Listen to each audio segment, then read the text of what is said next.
Hi, it's me, it's Paul. Hello, this is other Paul, PK. Hello, this is Dylan. What's up? It's your boy. Yes, good, excellent.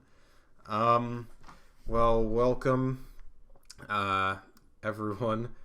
I mean, I guess we're not formally starting. That was just to, get the... Yeah. No, that's the intro we're going with. You have to use Too late. that. Too late. Yeah. Gotta go with it. Actually, for every episode now. Yeah, the same intro. You know what? Forget the little intro jingle. We're just gonna have the same awkward. Even when PK's not guest starring, even when it's just like normal three hosts. Auto-tune, yeah, just auto-tune those. Nice. Okay, well, Nice. here we all are. Episode 3 of Kakistocracy. So we're doing it. I feel like there's something worth celebrating, right? We did it for 2 weeks. Yay. What an accomplishment. It's like a high school anniversary where Right. you celebrate your 2-week anniversary with like the girl you under the bleachers. Sure, it's like that. Right. It's Exactly like that in every single way. or it's kind of like it's like your kindergarten graduation where it's like you've done the bare minimum of what's expected of you. But now we're gonna get all the like caps out anyway. Like I guess the kindergartners is more fine because it's just like cute. It's more like elementary school where it's like or middle school that it's like I don't care. Like it's all arbitrary. Like even high school graduations are just like why? Like it's like the bare minimum of what we expected of you. Like sure have a little party with your friends, but do we have to make a big deal out of it? I don't know. Maybe Yeah. I'm being cruel. And What's that line from Incredibles? Mr. Incredibles, like, they're finding new ways to... he's moving from the third grade to the fourth grade. to the fourth grade. I always like Daniel Tosh. His joke was like, "Oh, high school, how did you do it?" Ha. I'm just gonna steal actual comedians' jokes for the rest of this podcast. No, yeah, I guess graduating high school is like it's easy to do, but you have to do it, and that's what makes it suck. So like the fact that you did it is like, okay, we're gonna reward you. It's the very bare minimum of ceremonies if you think about it. At graduation, they literally read your name, you walk across and wave. You don't even get to say anything, and then it's not like an acceptance speech like the valedictorian. They get the speech because they did the fucking best. It's really their day, right? They're the maid of honor or man of honor. Yeah, I think my valedictorian was. It's a marriage now. What? I mean, you're married. You're married to the state. You're married to the system. We got you now. It's because it's the Prussian model of education, right? So it was all designed to make obedient factory workers. Yeah. So. And like even the graduation ceremony is a factory. Is like you line up in an assembly line in alphabetical order, and they give you your what is it called? Your quality control document, your certificate of authenticity. Yeah, who works in a factory anymore? I do. I work in a factory. I do too. Oh, nice. Well, guys, They're bringing back all those thing, wonderful Chinese jobs to America now. What kind Good of thing factory? we got our high school degrees. Otherwise, we wouldn't know how to work in it. Who are you talking to? You? What kind of factory do you work in? I work at the Nissan factory in Smyrna, Tennessee. Hell yeah, that's cool. So, My brother also works in a Tennessee car factory. ooh, which one? Volvo. Volvo. I didn't know. oh, that the in- competition. Oh, I don't know if I can be friends with you anymore. Well, I mean, to be fair though, Volvo is The no game is competition to afoot. Nissan. Let's be real. Like, I think Nissan has the cheapest, like sedan. I think on the market, the Sentra. oh, yes, interesting. but have you considered that Volkswagen cheats on their emissions and is therefore the most Chad?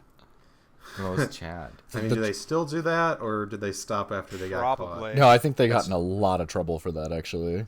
They got. I They think it was did. billions of dollars. Yeah. Yeah, but when a corporation gets in trouble, that doesn't really mean they're gonna pay it. Have they paid Yeah. it? I mean, if it's in Europe, actually, maybe. I In thought this a lot of country, it it's- was in Europe. Yeah, I believe so. Yeah, then maybe actually. I always thought it would be interesting. It's like, okay, if they're lying about that, right? If they're programming the cars to not report bad emissions, Like, what if they program the cars to not show engine like warning signs until after the warranty? I was like having a little paranoia about that. It's like, what if like the car is programmed that it's like any problems aren't going to show up until like a couple miles after the warranty expires, and then all of your check engine lights come on at once?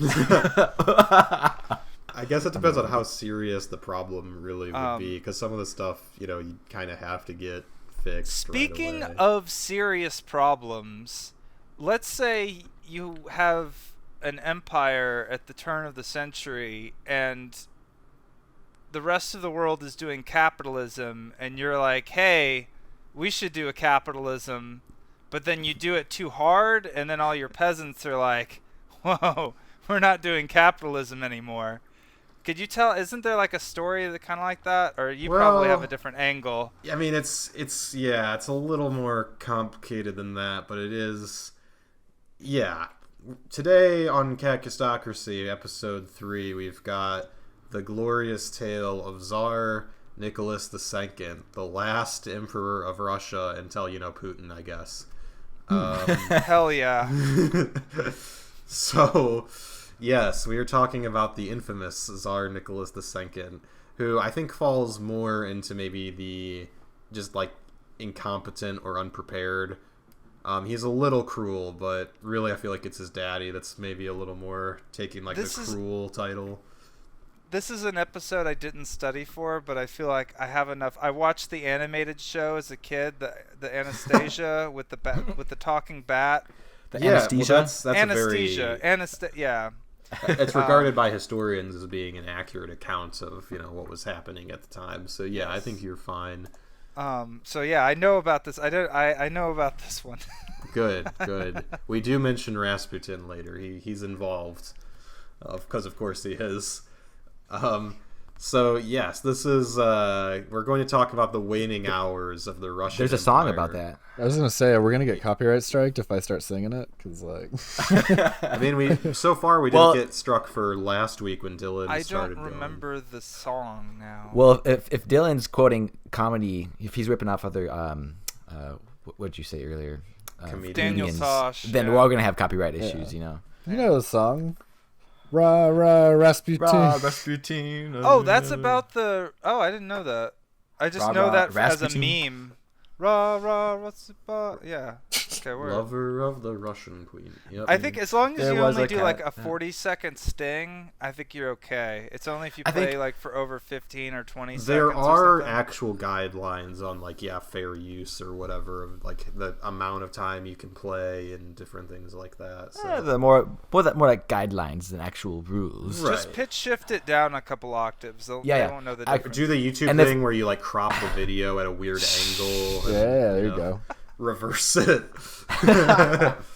We'll just sing it all in one pitch, because as long as we don't sing the melody, so just Ra Rasputin. Lover. Yeah, just do it of the monotone. Russian I had a Queen. little side fact, but I was gonna wait till later. But since we're talking about Rasputin now, actually one of my favorite imperial stouts is Old Rasputin, and it has the picture of him doing like the blessing sign with like that crazy look in his eyes.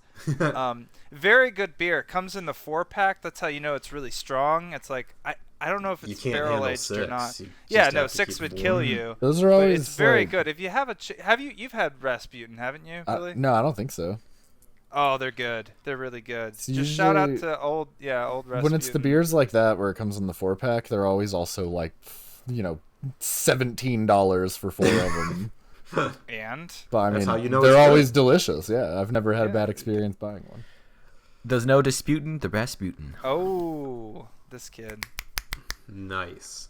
Oh, and I guess for the actual audience, we do have a 4th person on this week. For the first time ever, we yeah. have special guest PK, which was what we're going to call him because his real name's Paul, and it would maybe get confusing. Oh man, PK. Now everyone PK knows. Fire. PK Fire. That's what I was going to say. Yeah, there we go. Just Yes. flip out me saying that and put in the actual sample from the game. PK Star Storm. Just every time someone says his name, we'll just impose over the top of it. Yeah, that's perfect. Perfect. Yeah, that'll only make editing a nightmare. Editing last week's already took a long time. I'm gonna have to figure out what I'm gonna do for editing going forward. Like, I'm still gonna do as good a job as I can, but now that I'm actually gonna start working again here soon, like I probably have to I'll spend a just little try to less say time. less stupid shit so you don't have to do as much editing. I was going to say the second one sounds eons better than the first one. Yeah, So I the was separate mostly recording's smart. Yes, exactly. So like I said, we're talking about the Russian Empire as it comes to its end and is replaced by the Soviet Union. So I'll set this up by we'll cover what the Russian Empire's condition is, or like what it encompasses at the start of this. So by the late 1800s, which is when Nicholas comes to power, the Russian Empire is like huge. It's significantly larger than Russia is today. It encompasses Finland, Poland, the Baltic states, the Ukraine, Georgia, as in like the European country, not, the state. Devil went down to Georgia. Yep. Sold the steel. Yeah. He was in a bind. He's way behind. Getting copyright striked again right now. And it also includes all of like the Stan nations down to Afghanistan. Oh, don't stand, dude. That's cringe. So, yeah, it extends from Vladivostok to Petropavlovsk in the Pacific Ocean. It spans about 5,000 miles east to west and over 2,000 miles north to south. It covers approximately 9.15 million square miles, which is about 15% of the Earth's surface in terms of land anyway, not like the total surface area, but just the surface area of land on Earth. Yeah. So it is a massive, massive country. The only countries that ever controlled more land were the Mongols and the British. Now, a lot of that land is uninhabitable, though, right? A lot of it's not that great. Yeah. That's maybe Russia's Doesn't biggest count. problem. They say it was daft to build a castle in Siberia. Which now a lot of it's warming up and becoming like explosive with methane pockets, so that's exciting. Yeah, that'll be a cool. And apparently, according to Tomorrow War, aliens like crash landing there. So yes, it is like the biggest continuous landmass. So like, yeah, there's a lot of meteor strikes there. I think the only person to have been hit by a meteor and survive was in Russia or in that's that pretty part of the solid. world. It's pretty. Yeah, sick. lady was hit in the leg. Like it crashed through a roof and like shot off her leg. Oh, shit. But she survived getting shot from outer space, so that's pretty baller. That's pretty rad. sniped from the heavens. The gravestone says yeah, like, only they legged him. Could you imagine Yeah. being the opera on the opposite team and you fucking leg them from space? I mean, the fact that you even hit him from that far away is it's pretty good. It becomes Well, like it's hit scans. So, it's like a Men in Black movie where they like have to find her and put her into protection because it's like the aliens wanted this woman dead for some reason. They have to keep her alive. For real. There's something important about her. So, with all of this land, clearly they're the most powerful empire, and nothing bad happens to them after them. So It's a well-known fact that the bigger your empire is, the more likely it is to be stable and last a really long time and not collapse. That's how Risk works, at least. Yeah. The board game, yeah. So That's how you win Rise of Nations as well. I kind of like Risk, where you like Russia's really just focused right around like Moscow and Europe, and then all that other territory. It's like in Risk where you control like vast swaths of land, but like all of your troops are stacked up on like one nation at a time, wherever the actual fighting's happening. Like that's pretty much what happens. It's like we got all this useless land, and then we've got that little bit that's in Europe. Yeah, I can just leave one man to guard half of Australia, right? Yeah, exactly. You got this, right, dude? You just shut off the lights, lock up at night. You got this, bro. Watch out for the emus.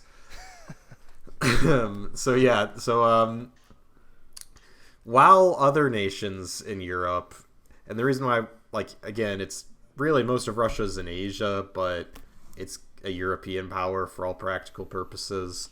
While a lot of other European nations like the UK, France, even Germany have been like increasingly liberalizing in the form of doing constitutional monarchies and getting like houses of parliament and stuff like that actually have like real power as opposed to the king being in charge. Russia's like very much an autocracy still. Yeah, I remember learning about the Magna Carta on some other event. I don't. 2 weeks ago. It has been ruled by the same dynasty of czars, which was the House of Romanov. It's I think like Black Widow's supposed to be related to them or something. Yeah, I was about to say hers, Natasha Romanoff. Yeah, I think they just chose that for her in the comics because like it sounds Russian. I don't know. Man, her movie was okay, but then like I watched Suicide Squad right after, and I was like, oh, Marvel's so bad. I didn't know. I've been eating the gruel for so long I couldn't tell. Well, in fairness, like the new Suicide Squad is like the first good DC movie in a while. It's James Gunn. He always knocks it out of the park. I mean, like his Guardians was really good. It's the same director. Yeah. That's Marvel. So it's not even that the IP. It's like it really does come down to the director. Yes. But anyway, that was an aside. So the House of Romanov Romanov has been ruling Russia for basically 300 years. By the end of Nicholas's reign, it'll be 304 years that the House of Romanov has ruled Russia. Spoiler: Nicholas's reign ends the line of Romanov in Russia. No, I don't believe it. There technically are still some surviving Romanovs, but like none of the direct descendants. Allegedly her daughter, but probably not. Or their daughter, yeah. So, sidebar Natasha. about the recency of monarchies. It's always fascinating like how much closer like history is than I feel like we think about it, because like I feel like there's like stuff that happened in our lifetime, and then there's the stuff that happened before that, and I feel like it's like two distinct categories where it's like I understand that like the Gulf War was very recent, but it was like a couple years before I was born, so it's like, oh, that's just something that happened before that I didn't experience, as opposed to like the World War II, the Napoleonic Wars, like all that stuff seems much further away. I don't know. Sorry that was maybe a poor way of explaining it. Yeah. It's like it's interesting as you learn about history, especially like for me, I was lucky enough to see some old buildings in Europe, and I've been to different ruins like in America and in abroad. And like when you interact with history and you realize that the present is actually a continuation of these forces and things that happened, it's definitely a weird feeling versus like almost history.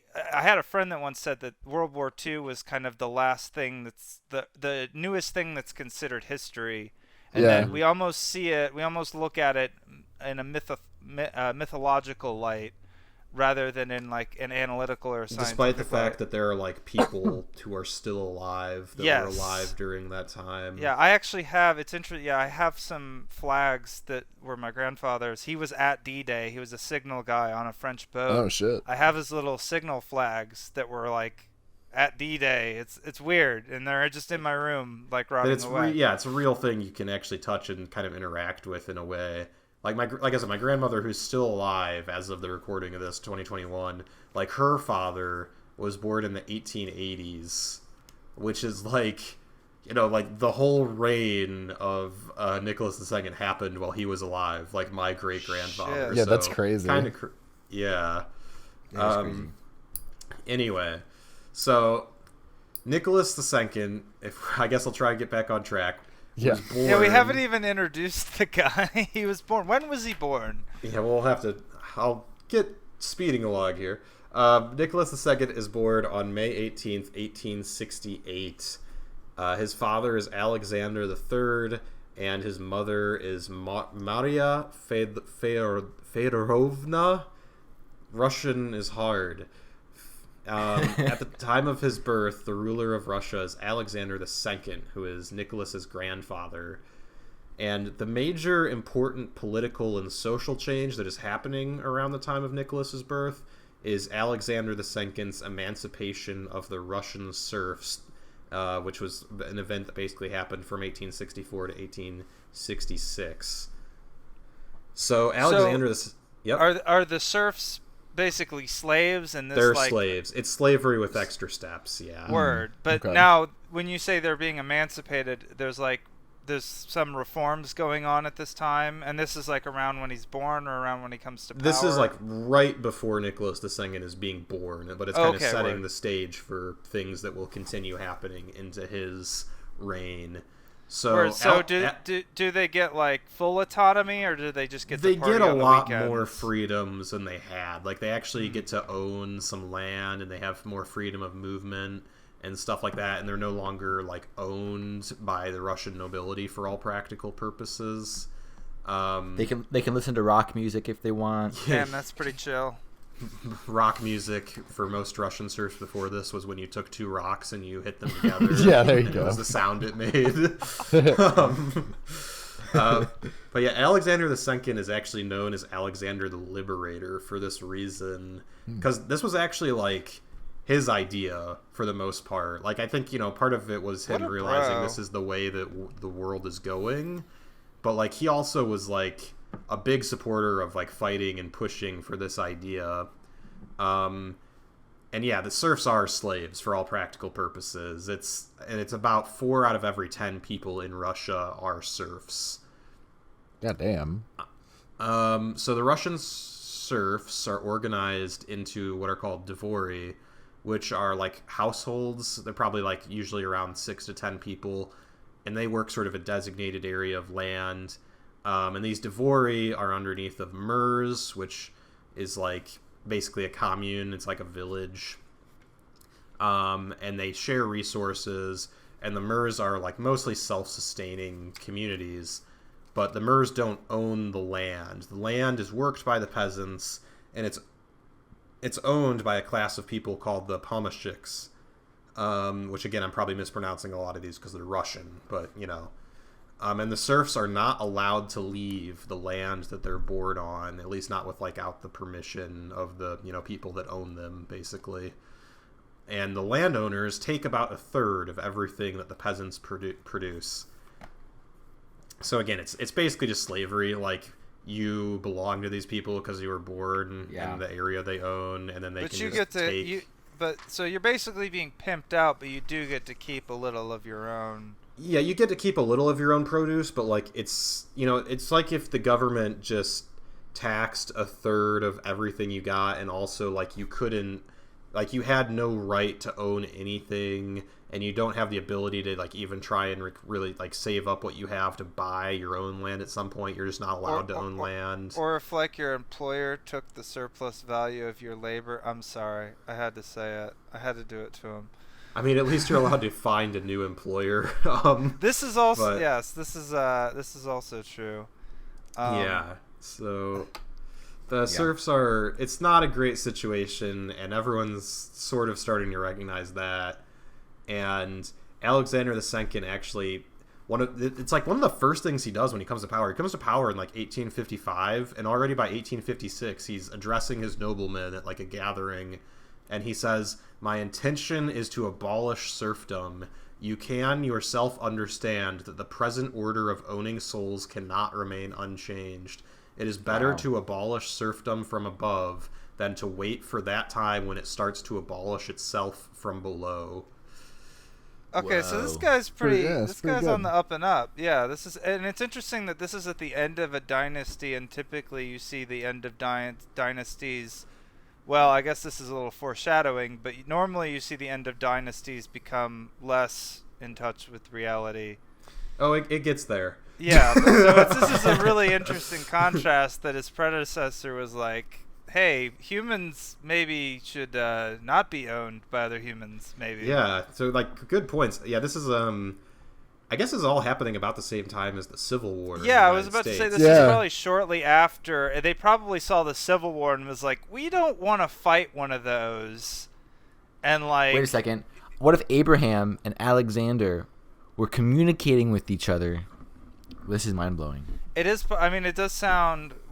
This was 1880, you said? This is the actual emancipation happens in 1864 through 1866, so literally right as the Civil War's ending. Yeah, word. Yeah, okay. So that tracks. So it kind of puts it in perspective of our own history, where it's at this time. So Yeah, and again, this is a year into Alexander II's rule that he's already like basically making speeches about changing institutions. Alternate theory: the globalist lizard people decided to end slavery. Then that's probably what really happened. My bad. You know, the emancipation is really just a globalist conspiracy. Those darn globalists trying to make people free. So yeah, Alexander and his like-minded peers in the government knew that Russia was one of the last feudal states in Europe, and if Russia wants to stay relevant, this has to change. And he's hoping that by giving people freedom and property rights, he could stimulate the beginnings of a market economy and industrialization in Russia. There it is. Yep. So the actual transition from the serfdom to the proletariat, which is what you call a working class. Yep. I remember that word. Yeah, you might want to hang on to that one. The pro-literate. Does this become relevant later? Perhaps. So the actual transition takes about 2 years, during which time the landowners were paid off, with a lot of the money being like fronted by the government. Like the peasants paid what they could, but the government kind of knew the peasants obviously couldn't like afford to buy out the landowners, so they kind of set up like a loan essentially where the government fronts a lot of money to pay the landowners for the land that the peasants are receiving, and then the peasants kind of slowly pay back the government over time. So now that they're free, the proletariat has the right to travel much more freely. They can marry who they want, which is, shocking, I guess. They're allowed to own land, and then they can start and own businesses. So you have, incentive and ability to actually like start doing a little bit of capitalism or whatever. So cool. Just a little capitalism as a treat. Yes. You've been good. We're gonna give you a little bit of capitalism as a reward. Don't go crazy, or else you'll make yourself sick. So Alexander also reforms the Russian military, which is still using conscription, but now the conscription is mandatory for everyone. You can't get out of it for being a nobleman anymore. And he sets up more liberal systems of justice. He looks to the French system specifically for inspiration. Nothing new. Oh, we're back to French tendencies. Yes, that's why he's a liberal. French tendencies.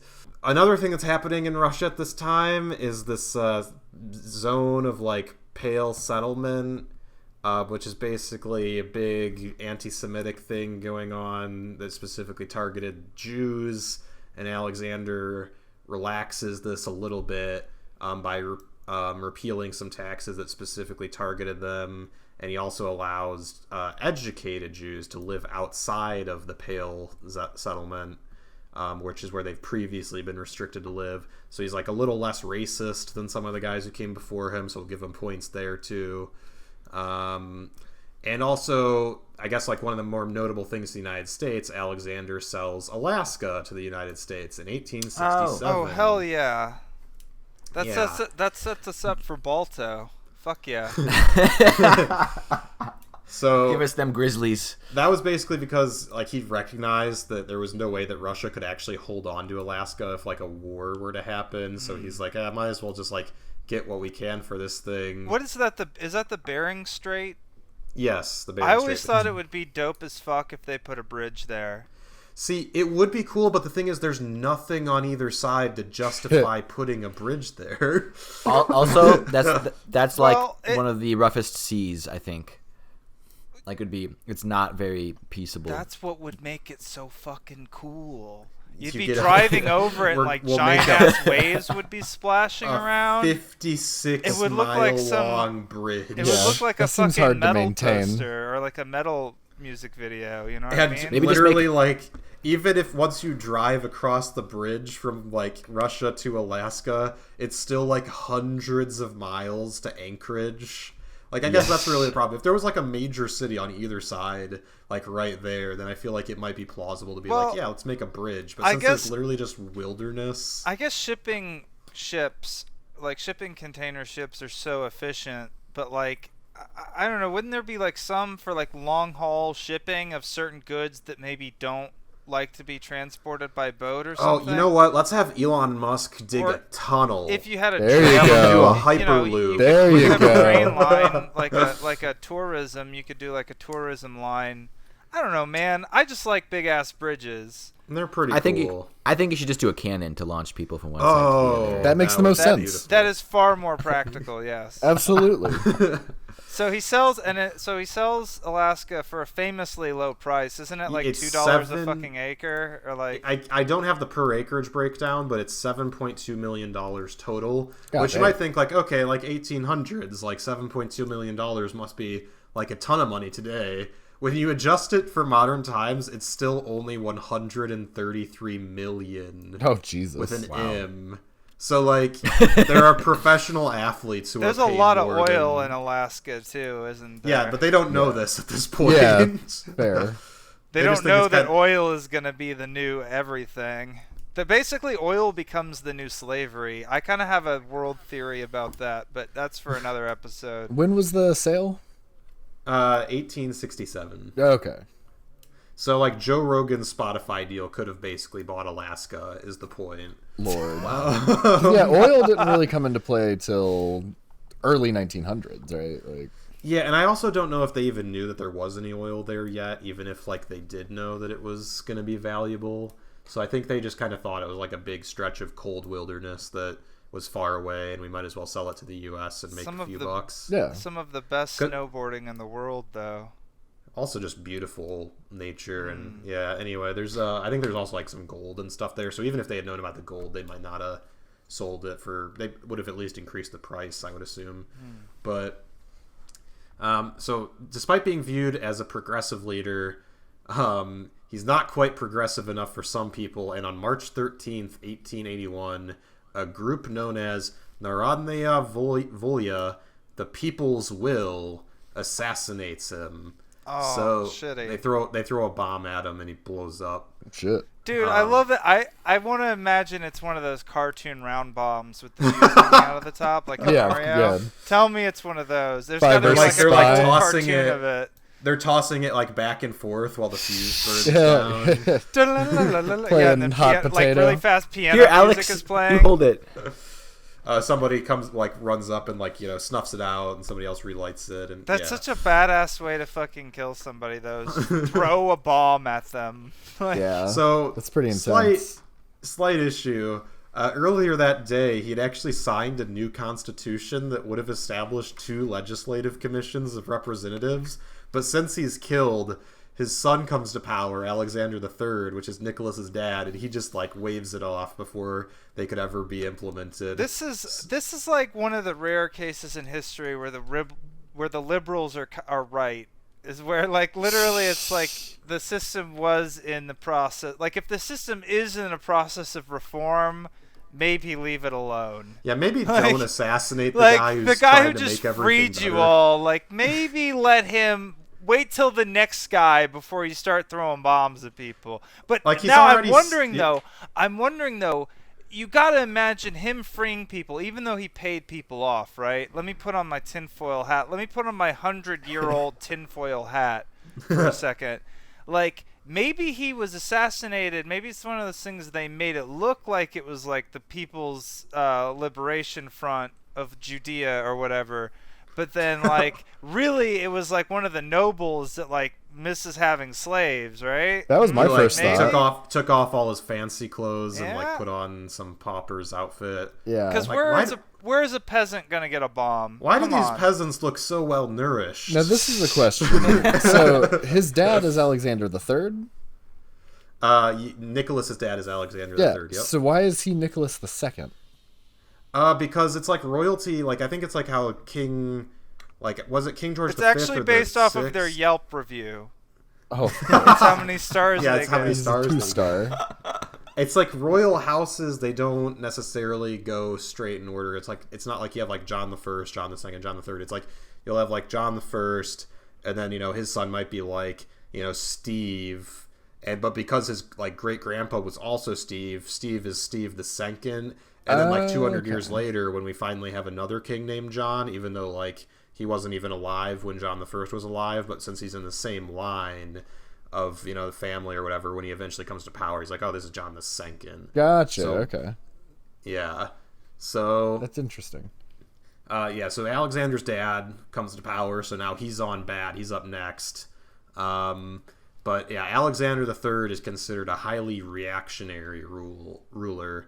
So this means that he reversed a lot of his father's attempts at liberalization, which is like partially understandable if you think that like the guys that just it definitely like makes sense in this historical period. And I also like I'm sticking to my conspiracy theory at least a little bit. At least in that like maybe it's like they didn't have it occur, but this is definitely his death is something that I could definitely see a reactionary force, if it existed, is going to take advantage of. It's like, oh hey, that guy that freed all our slaves is dead. Let's like get our power back. Yeah. Yeah, so he starts trying to like repeal a lot of the reforms his dad was doing, and the first of which, of course, is that Constitution he signed that never even takes effect. So he weakens a lot of like the local governments that had been given more power delegated to them by his father. He gets really obsessed with the idea that like everyone in Russia should be culturally Russian, and so he begins like this assimilation campaign of doing like Russian education and like all these different parts of the Russian Empire that aren't really Russian. They're just under their control. Yeah. They make them do that little dance where they like kick their legs. Yeah, they have to ride. They ride unicycles with bears and stuff. They have those really tall furry hats. Yeah, the giant furry coats. The vodka, because that's what you get instead of tap water. There's vodka. You probably didn't have to push big furry coats and vodka on people. I bet that was probably already popular in those cold parts of the world. Yeah, no, let's be real. It's much cheaper to give them an Adidas tracksuit. Probably. He does some anti-Jewish pogroms and stuff. So yeah, he's not a good person. But thankfully he dies of a horrible kidney disease on November 1st, 1894. Bummer. Drink your cranberry juice, guys. Make sure to pee. Don't hold your urine. It's better to hold the phone than get a kidney stone. How long was his rule? So he was from 1881 to 1894. So that's 13 years. All right, so that's a pretty good run. Yeah, and he dies.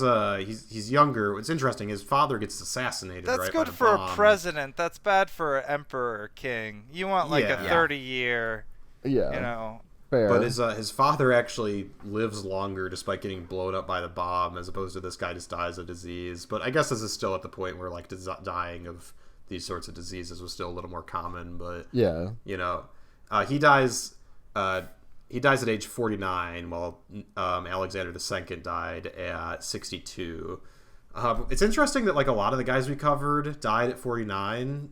King John did, and Hamilton did, and now this guy did. It's like it's the Kakistocracy 27 club. I guess so. Wow. Nicholas II is actually going to make it to 50, so he's on a good path, I guess. Wow. Good direction. Until he dies. So, yes, as all men must. So, Nicholas II succeeds his father, and he becomes ruler of Russia despite apparently feeling totally unprepared to rule. He's only 26 at the time, so he's like, yeah, I can't imagine like taking over an empire. Yeah, holy at shit. My age. Yeah. I can. What are y'all talking about? I'm up for it. Talk about fucking imposter syndrome, dude.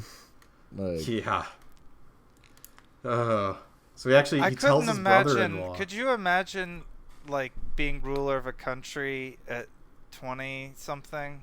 No. I don't think I'd want to. I don't know if I'd want to run a town. Yeah, I couldn't even run my own life really. At 26, I was like figuring out how to pay bills and like build my credit score. I don't think I could command an army and delegate an economy. This isn't even like a presidency. Third largest like nation a presidency, to ever exist. you really just have to read the teleprompter. like they're proving that with Biden, right? You don't even have to be fully cognizant to be a president, but to be an emperor, like people are going to be gunning for you. You got to be able to lay down the law, as we established with like with John. Like one of his problems was he didn't schmooze people, right? You got to know how to play people and get them on your side, and suck them off a little bit so that they're happy and content and don't launch a conspiracy to have people throw a bomb at you, but make it look like it's the peasants so you can roll back reforms to regain some of your former wealth and power. Words of the wise. Yes. I'm so sorry. Okay. So, where was I going with this? We were talking about, so dude dies of a kidney failure. So Nicholas is gonna be ruling the world at 26, and he tells his brother-in-law, who's also his cousin, because royalty and incest. Yeah. Yep. He says, "What is going to happen to me in all of Russia?" This is literally what he says, I guess, upon taking power. So he's got buckets of confidence. Yeah. Now you might be thinking, he's not sure if he can handle ruling Russia. Maybe he can bring back some of Granddad's ideas, making a legislative body and everything, or turning more power back to the local governments, so that way you can be more hands-off. Yeah, that would be appealing if you don't want to have to deal with a bunch of shit. Now, I don't actually know the answer to this question. Does he do that? No, of course not. not. Shit. Oh, okay. So Nicholas, despite apparently being really impressed with the British Parliament when he visited England the year before his father died, he's not having any of this. So, in fact, in 1894, about a month into Nicholas's rule, a large group of peasants and workers come to the Winter Palace. I love that, you have... Oh, that's what Elsa is, right? Oh, fuck yeah. Let it go. Yeah. I love that you have, fly. The peasants have come to petition us at the Winter Palace. I'm sorry, we only take partitions in our summer palace. It's much too cold to be outside.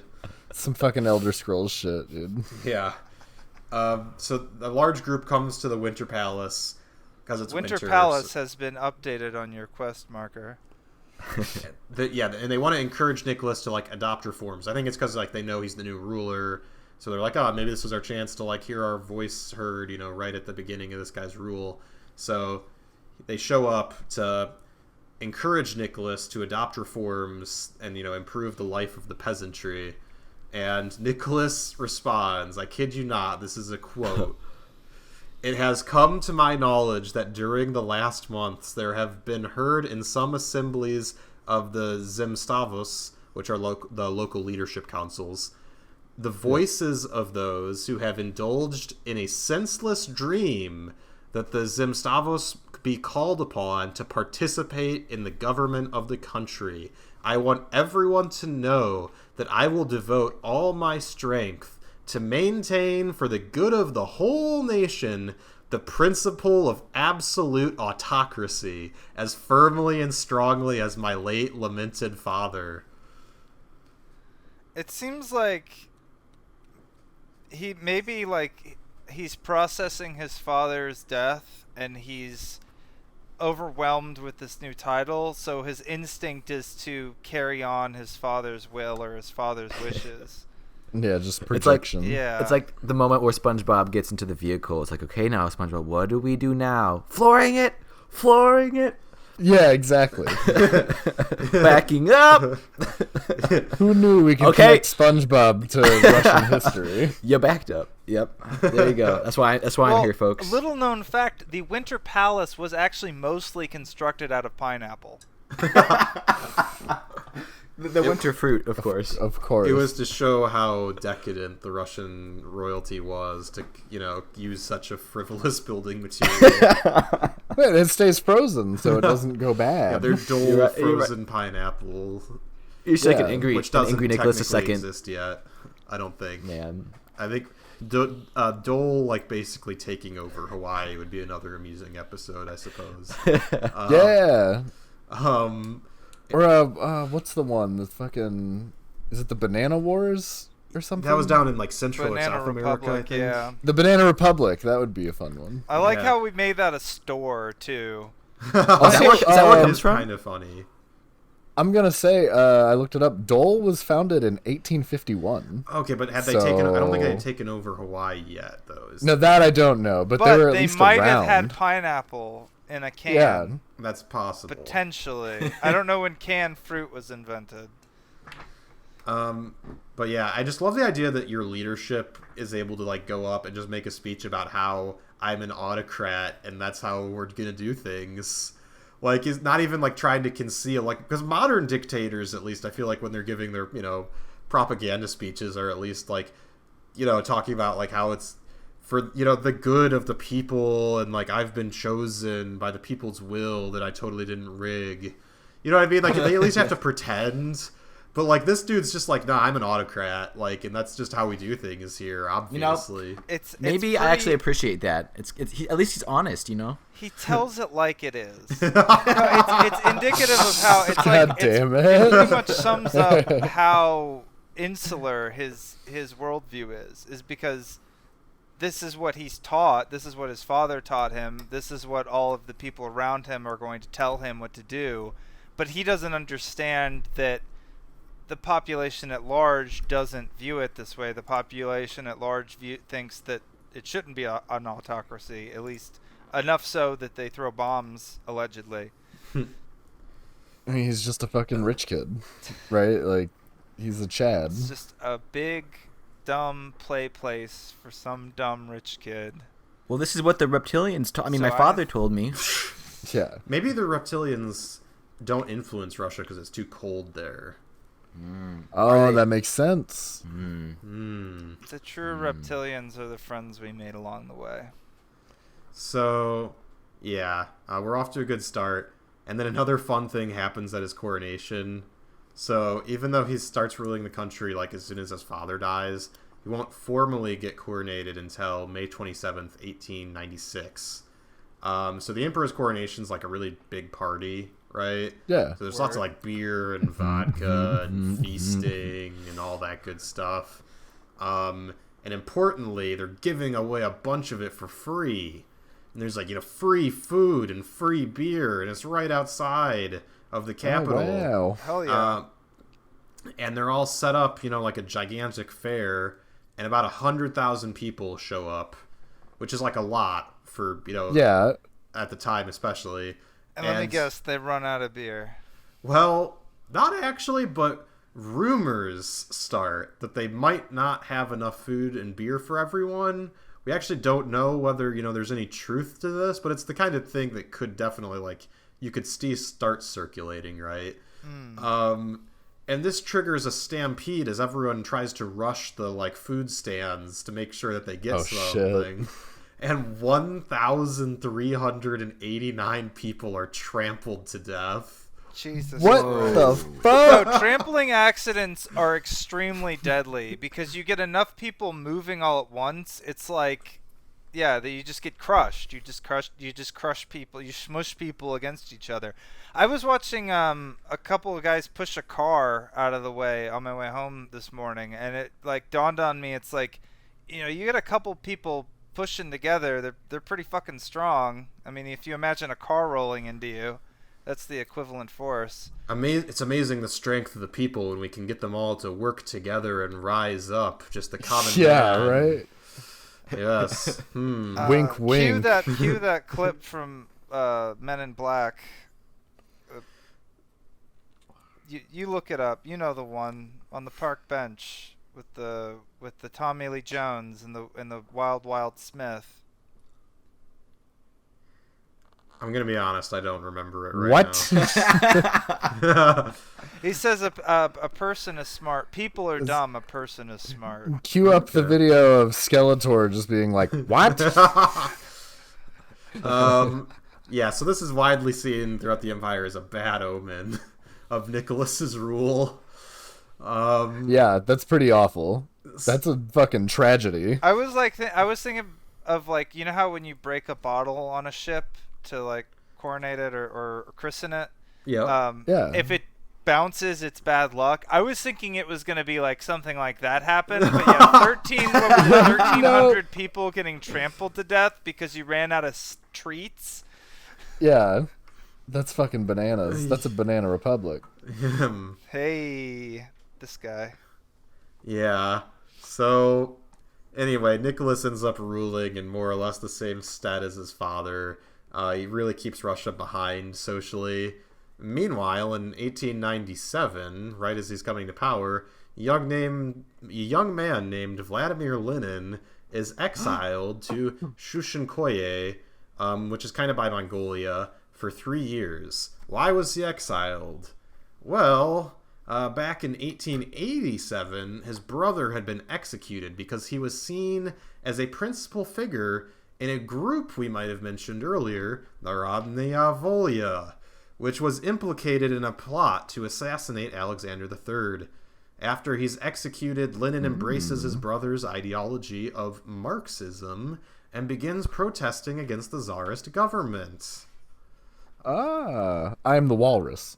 So, yes, that the would be Eggman. and this is what gets him exiled, after which he moves to Western Europe and becomes a leader in the Russian Social Democratic Labor Party. I just thought I'd briefly mention this. It doesn't actually connect to anything that happens later, but it's just the thing that's also happening around the same time that I thought was interesting. No, I feel like this Lenin guy is gonna pop up again. I don't know. I can't remember if I wrote This something is like else this about is him like later. in the Marvel movie where you see Nick Fury at the end. Only this, instead of Iron Man with him, it's Lenin. Wow. Lord. I'm trying to think of what like the line would be like. Have you ever heard of the like People's Initiative or something? I don't know. Have you ever heard of betraying the anarchists? Have you ever heard of "We don't have enough beer"? What? I mean, if Charge. ever were a reason to riot. What if instead of not having enough beer, we didn't have enough food? It's about this time that we get to the Russo-Japanese War in 1904. Russia and Japan have been competing in the Far East for years at this point. Japan because that's literally just where they are, and Russia because they felt the need to push their borders across 4,000 miles of ice and snow to get there. I mean, that's generally what empires have to do. At least Expand. England, though, like, not that England's, some great example of, like, England does so many atrocities that would be beautiful to cover on future episodes of this show. But, at least they're smart enough to realize, like, it's probably because they were on an island to begin with. So they're like, oh, if we want to go anywhere to do imperialism, we need, like, a boat. And then once you're on the boat, it's like, well, it's not like you have to sail to the place that's closer. You can just keep sailing. So at least they're like, we're just going to take the parts that are valuable, and the stuff that's in between, like, who cares about that? We're just going to sail to, like, each individual place where it makes profit to be. And Russia's just like, no, we just have to conquer everything. Well, they have no warm weather port. Also, that's a classic Russia problem. Yes. I mean, it's why they fucking fought so hard for Afghanistan. Classic Russia. Afghanistan's I think. landlocked. Well, aren't they trying to get through Afghanistan to something else? Or maybe I'm thinking of a different territory that they fought for.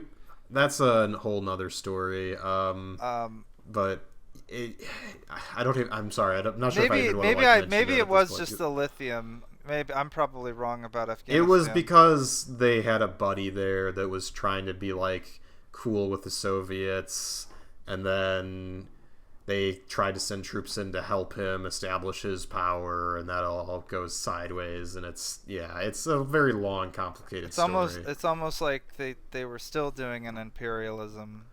Yeah, They just I thought they just wanted their keep pineapples. changing hats, but they're still just gonna do an imperialism. But no, so somebody made I'm going to steal something from another more famous and reputable podcast, and I'm not going to cite it, but somebody said recently that I heard that kind of summed up Great Britain is that they traded their army for a really good navy. Is they were basically, we're just going to have the most kick-ass navy, but their army, like, fucking sucks. well, But, it was it pretty makes sense. decent, but it was very small. Yeah. But just as far as where they devoted their resources. But yeah, and it makes sense. You're an island. Russia, you don't have to defend your homeland with troops if you can stop them from getting to you in the first place. So. Russia is a giant landmass, and it has only cold water ports, so it can't launch. It can't launch and sustain those kind of naval campaigns. Whereas Great Britain has, thanks to the Gulf Stream, which should stay around for like maybe a few more months. Great Britain has like that weird warm weather that keeps it from becoming a frozen wasteland, even though it's at the same latitude as Alaska. That's a fun little climate fact for you folks. Yeah, Europe's weirdly far north. I feel like we think of it as being on the same level, but they are further north than us, generally speaking. So in fairness, Japan's also doing imperialisms at this time. This is kind of like in the early days of the Japanese Empire, that same one that we fight in World War II. So Japan's one of the few countries that wasn't pushed around quite as hard by the Europeans, and thanks part due to its isolationism. But now it has territorial aspirations that extend beyond Japan, and they've been conquering pieces of China and Korea and stuff like that. So in 1897, Russia stations its Pacific Fleet at Port Arthur, known today as Lushan Port, which is in Chinese territory today, but is very close to North Korea. Russia also builds a fort here to protect the port. This move is done to counter Britain, who is also doing imperialisms in China, but Japan sees it as a move against them. This is actually kind of funny. There's sort of an unrelated thing here, believe it or not. So, before becoming the Tsar, Nicholas survives an assassination attempt in Japan in 1890. And again, this is like before a lot of the tensions have really started. So it's probably mostly unconnected, but one of the Japanese police escorting Nicholas hits him on the head with a saber, leaving him with a sick scar on his right forehead for the rest of his life. Oh shit! Fuck yeah, he's like totally set up to be the supervillain of the story. Right. Yeah, it's definitely funny though. It's like you hear about all these countries doing imperialism, and it's like, I wonder if there's going to be some conflict soon. They all of them run into each other. No. So the Japanese man was named Suda Sanzo, and he said he attacked Nicholas because he thought he was a Russian spy. This is the official thing he says. The heir to the Russian throne. Sure. So this event actually doesn't boil into anything more, mostly because the emperor personally comes to the Russian warship that Nicholas is recovering on in the port in Japan to apologize. And this basically never happens ever. Even a lot of people in the Japanese government were like, no, you can't do this. But the emperor, he personally comes to apologize to Nicholas, and Russia receives more than 10,000 apology letters from Japanese citizens saying they were embarrassed for their country. So that's why I say it's mostly probably unconnected to the tensions later, but it's just an interesting thing that happens. Yeah, and this is still the emperor was always considered the son of heaven. So he's a divine figure. Yeah, so for the emperor to even leave his little crib is kind of a big deal. That's pretty bro of him.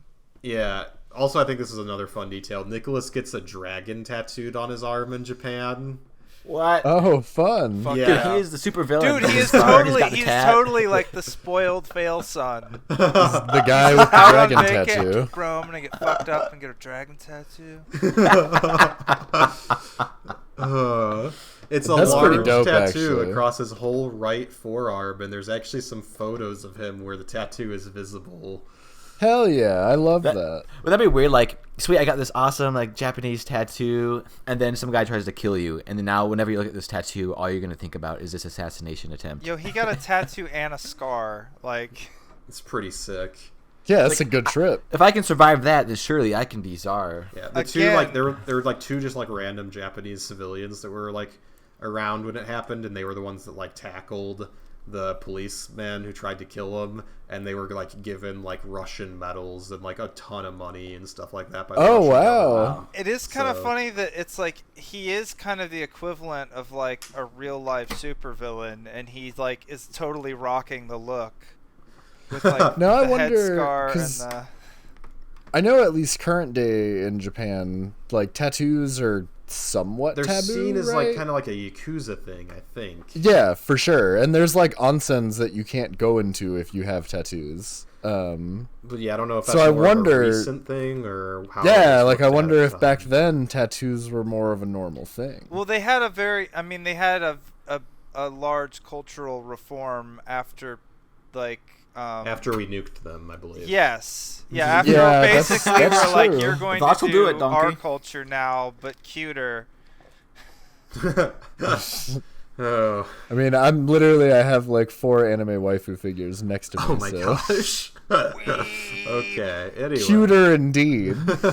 Wee. They're on top of my tower. It's cool. Nice. All right. Moving swiftly on. So this was before he even took power, though, right? So this is Right. like a flashback in the So now, story. yeah, this is a little flashback we're doing here. So now we're waking So, up from our dream sequence. Did and we we're get coming past back this to- core? And now we get past understand the his motives. coronation, right? So there was the trampling at the coronation, and Yep. then what Somebody in else did he Japan get? tried to murder him before Then he he get became. word. Yep. So And now they're gonna fight a war with Japan. fuck So- yeah. Because of the fort. So, Japan and Russia are kind of negotiating. Again, this is like back to like 1902, 3, 4. Russia and Japan are negotiating what parts of China and Korea should belong to each of them. I love that this is a thing that happens all the time, where two countries negotiate which parts of other countries like actually belong to Yeah. them. That's pretty fun. And Japan proposes that Russia can control most of Manchuria, and Japan will control like pretty much all of modern day Korea. And negotiations go on for a couple years about commercial and military rights in both Korea and Manchuria. Japan also wants Manchuria, to be clear, but they kind of think, okay, we'll strike a deal here, so that way we don't come into conflict. But Japan eventually realizes... Is this the same? Is this where we get the Manchurian candidate? Is this Manchurian the same Candidate. Manchuria?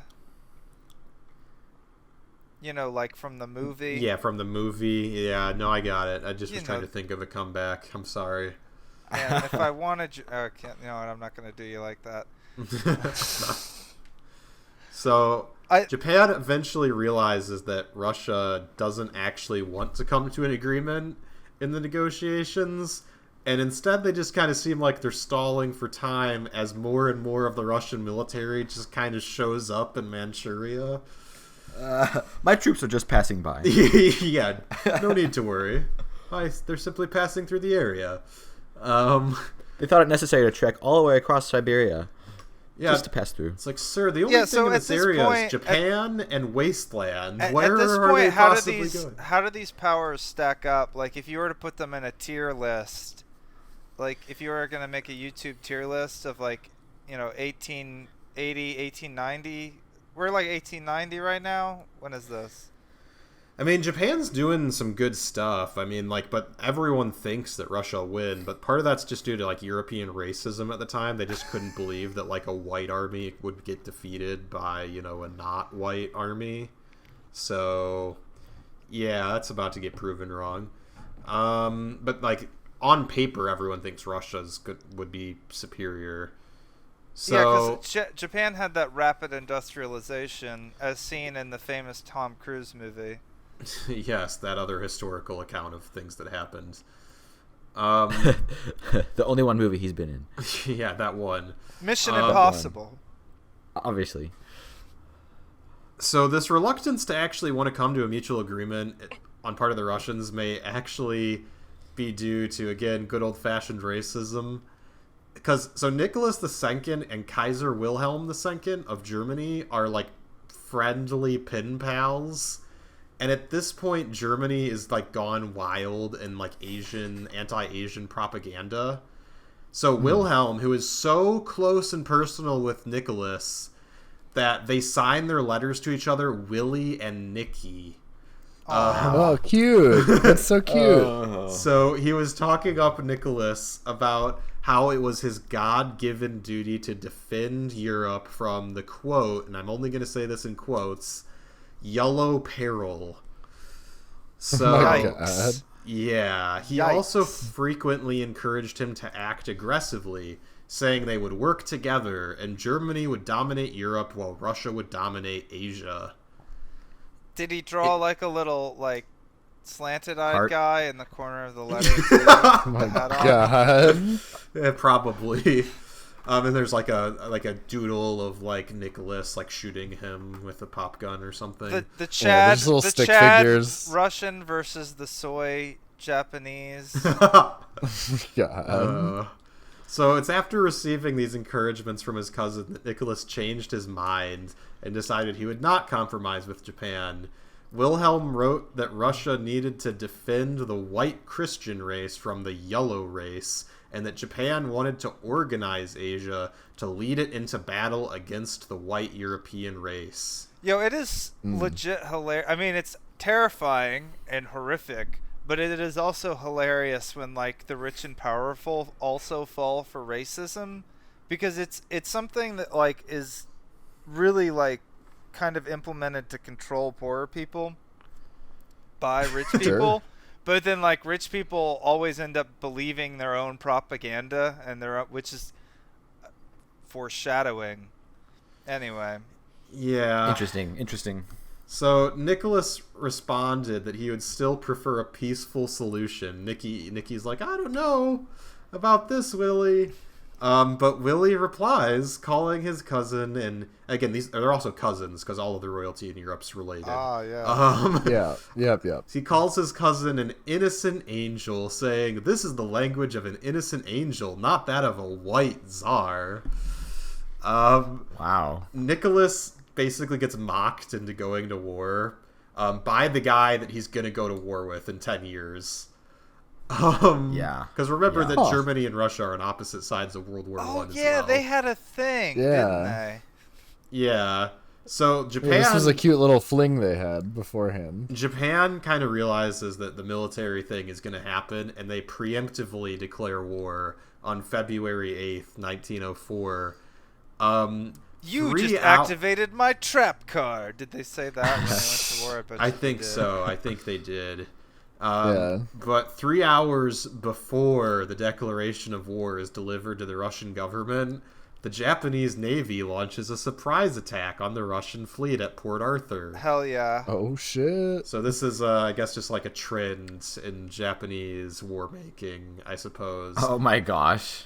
I should point out that, like, they could have they literally, if they had just timed it better, if they had sent their envoys a little better, like, they could have technically delivered the declaration of war, like, an hour or two before, probably, and Now, it still here's the wouldn't have thing, made aren't a they difference still because gonna- communication is so slow at the time. Yeah, well, that's the thing is they're Yeah. still going to get the declaration before they find out about the attack, right?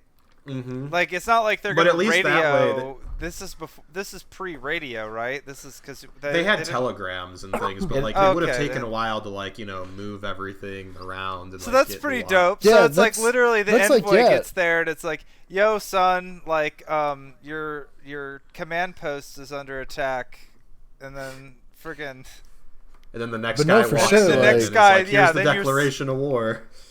When there was a declaration of war, how did that get delivered, and how long did it take? Well, like before you I know believe you're it in a was war. delivered in person. yeah, like, you had a the guy with like envoy. you had a guy in like a fucking some fire ass drip, right? Because you had to Yeah, show off that you were Adidas wealthy. tracksuit. Yeah, word. You had your guy in your drip. You give him a nice horse, and you know you had the little wax seal. You'd write it down in a little parchment, and then you'd seal it with the little Yeah. wax crest, so they'd know it's from you. And then you'd give that to your boy in his fucking hot ass drip, and he would walk that shit over there for you. You know, sidebar. You know, the wax seal, like seals in general, is still a big thing in Japan. I did not know that. Yeah, it's interesting. So if the White House receives a wax sealed letter from Japan, we're like, oh no. Oh fuck! The Gundams are coming. Somebody call Hawaii. Make sure they're still Dude, okay over there. I've seen that. Have Oh you my seen God. that Gundam like move around? They're close. Holy shit. Or, yeah.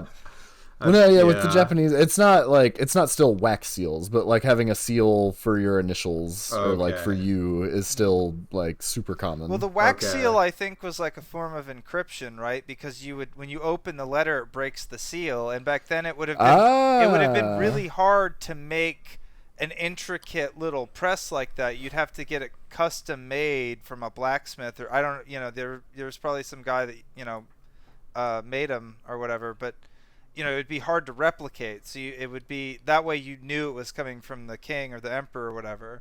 I Yeah. always thought that's why they were used. I would imagine because you rip it. I it's believe like- you're correct. Yeah. Yeah, that makes sense. I don't No, believe Like a it. bottle of Maker's Mark. You know that Yeah. the seal, it hasn't been tampered with or whatever. It's like like when a you buy Snapple. like a thing from the store and it's got the little plastic around the Yeah, top and there's of a it that you fun gotta fact Yeah, the on the tamper opposite seal. side of the seal. feel. Yeah. That would be awesome. Did you know? I got a tattoo when I was last year, and someone tried to kill me. Now I'm returning the favor. Fun fact. So how does this little war go between Japan So, and like I Russia? said, the Japan launches a surprise attack on Port Arthur with a bunch of torpedo boats, and they end up doing some damage to Russia's fleet while they're bottled up inside Port Arthur.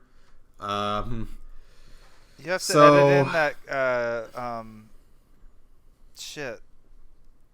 Nani? Surprise Appropriate. attack. You know the clip. So I'm not going to go like into intense detail because it's not like Nicholas is personally in command of this war because he's 4,000 miles away.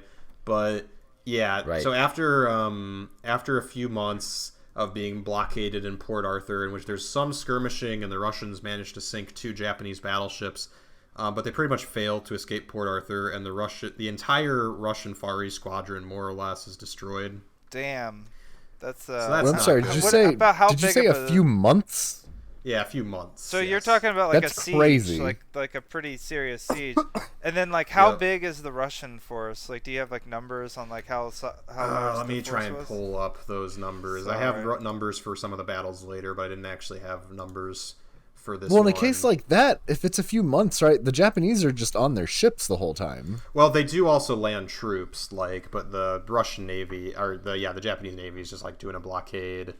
How do you get supplies? How do you get food and ammo Don't. and That's shit? why it's a siege. That's And that's- bananas. Yeah, that's probably why they were. No, they wiped didn't out. have any Yeah, bananas. if they had Yeah, supply no, lines, that's they my would've won. catchphrase now, by the way, for the podcast. I'm just gonna start saying that's bananas. Bananas. Yeah. Okay. Banana. So here we go. We've got the Russian force is 7 pre-dreadnought battleships, 1 armored cruiser, and 5 protected cruisers. Of those ships, so that's 13 ships, they'll lose 7. Oh wow. And the Japanese have 6 pre-dreadnought battleships, 9 armored cruisers, 15 destroyers, and 20 torpedo boats. The Japanese won't lose any ships, but they'll take 90 men casualties. I thought you said they So- sank 2 battleships of the Japanese. They do in a different skirmish. Oh, Again, it's okay. like this is like some of the like opening moves here.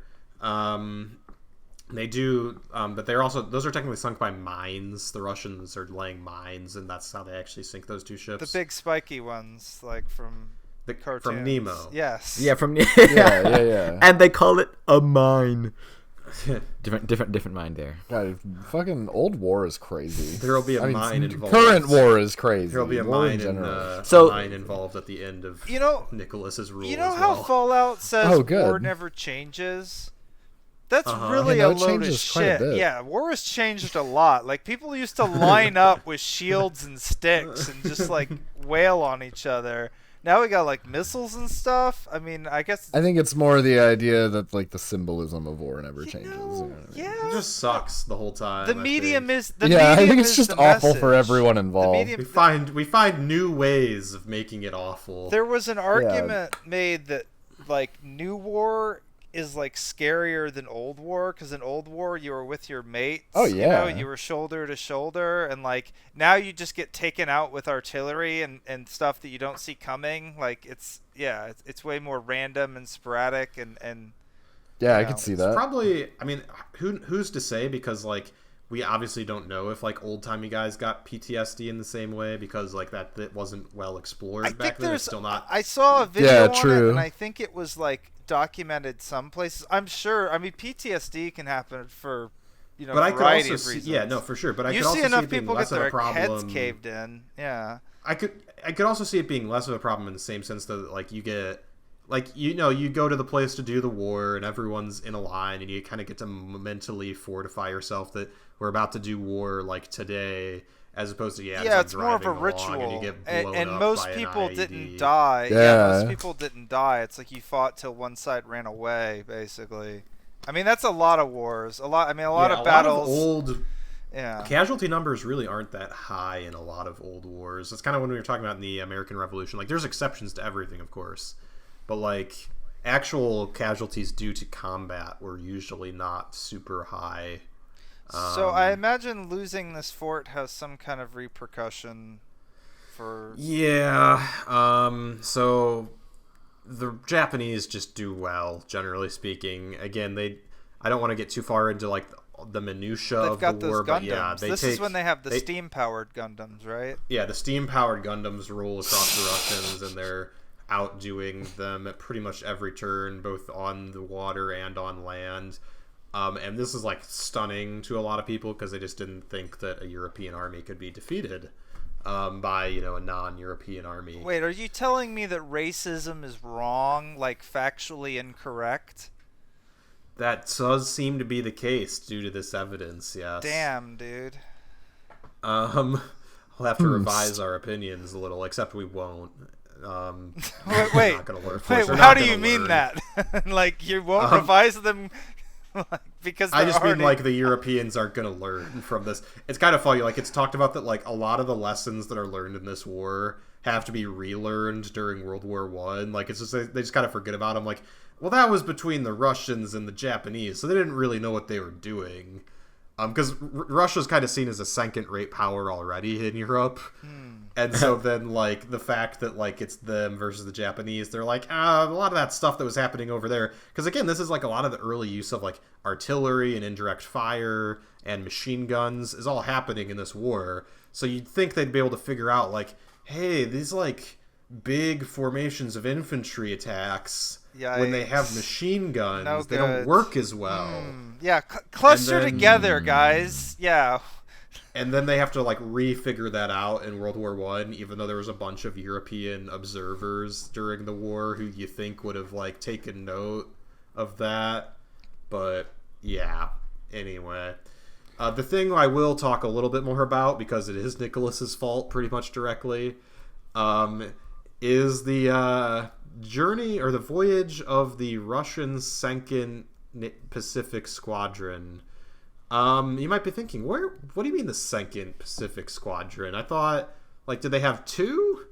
No. So this one gets formed up because after the Russian fleet in the Pacific is thoroughly trounced, Nicholas gets the idea that, we got to send another fleet to help.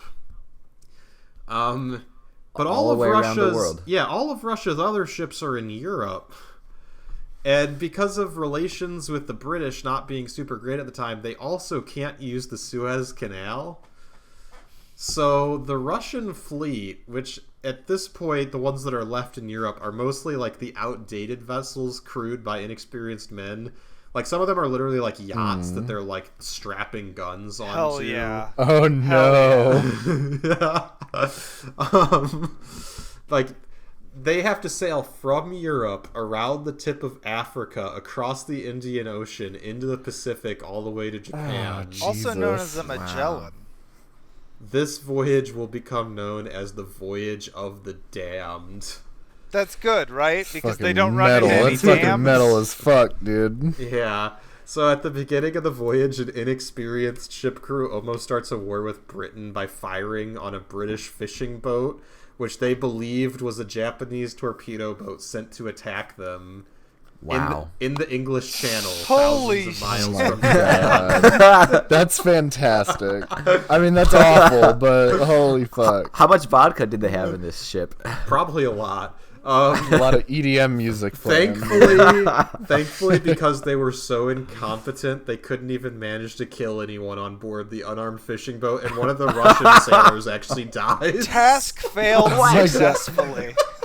This bodes so well for when they arrive where they're going. Oh, Wow. At least they got some practice in. yeah. So Yeah, I guess. Britain doesn't go to war with them, but they send some Royal Navy ships out to escort them out of the channel. So they Wow. don't accidentally shoot anyone else, I guess. That's the Wow. biggest, sir. You're making a scene, sir. Sir, we're gonna have to ask you Yeah. to leave. My God. Yeah, so disease and supply shortages are rampant on board the ships. They have a pit stop in Madagascar where some of the officers apparently think it would be a good morale booster to bring some wildlife on board to entertain the men and accidentally release some What? poisonous Hell snakes yeah. into some of the Dude, we've What? literally done that in Sea of Thieves. Billy will grab the I poisonous mean, yeah, snakes no, I've and throw done them that. on the boat, and like, it's our I pet have now, definitely and done- it bites us. And we No, get- you sell them. But yeah, You when go you to- walk by, they just Bro, shoot I mean, venom at you. to be fair, this point in history, you get some rare ass animals, you can sell that shit for a lot of money. Like, that's not necessarily a bad call. You just gotta not get the poison. I don't think I don't think they were planning on selling them to the Japanese though. Oh, Yeah, maybe that was the Loads plan. They were of going to try and poisonous throw the ones snakes into the cannons. There Oh you go. shit! Snake in the leg canister. I love this man. Yeah. There's a really great podcast called Lions Led by Donkeys that's about military history specifically, and they have an episode about this that I would highly recommend listening to if anyone wants a more thorough explanation of the Voyage of the Damned, because it would take far too long to cover all of the stupid things that happen in this episode, which is primarily about Nicholas II. Yeah. But eventually, No, this is great. Yeah, eventually, believe it or not, a decent amount of the ships make it to Japan somehow by some miracle, I guess. How long does this take? It takes several months. I can't remember. I didn't write down the total time. Let me just punch it up for everyone. The Voyage of the Damned. This. So the Japanese are literally like waiting for them to show up. Like, what else is happening besides them waiting for the new fleet to get there? It takes like the better part of a year, I believe, from the time that the fleet is like formed up to the time that they actually get there. So yeah, just like this long, miserable voyage that then basically just gets summarily killed. So to put it in perspective, the Japanese in this particular battle, once the Russians actually get there, they'll lose 3 torpedo boats, and a total of 117 Japanese sailors are killed. The Russians lose over 5,000 men dead. They lose Holy shit. 6 battleships, 1 coastal patrol dreadnought, and 14 other auxiliary vessels and light warships. God damn. You can't fight against those steam-powered Gundams. It's like when you don't tech up your military in Rise of Nations. Yeah, and you're fighting exactly, the ironclads exactly. with like sailboats. Oh, tabled though, damn. At this time, the signal for a naval surrender was to hoist the signal flags X, G, and E. A surviving Russian naval cruiser did this, but the Japanese continued to fire, allegedly because they didn't have the code for surrender in their code books.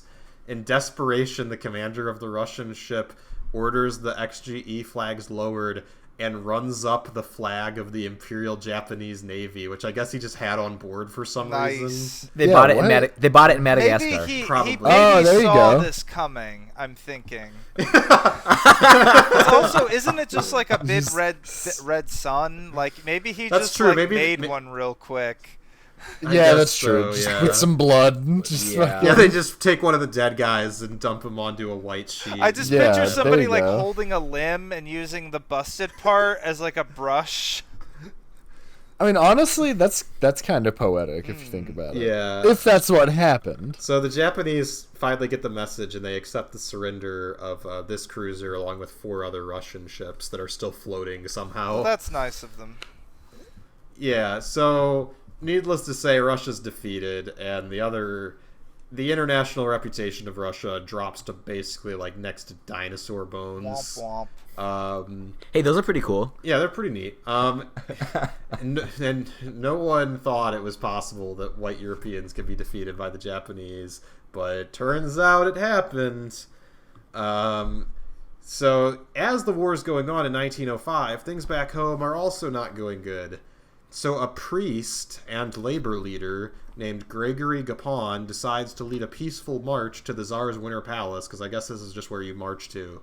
The pineapple one. Apparently. Yeah, to petition the Tsar for labor reforms. Tens of thousands of workers march with Gapon arm in arm through the streets, many of them carrying flags, the Russian imperial flag, and also they have portraits of the Tsar with them. Oh, I know this one.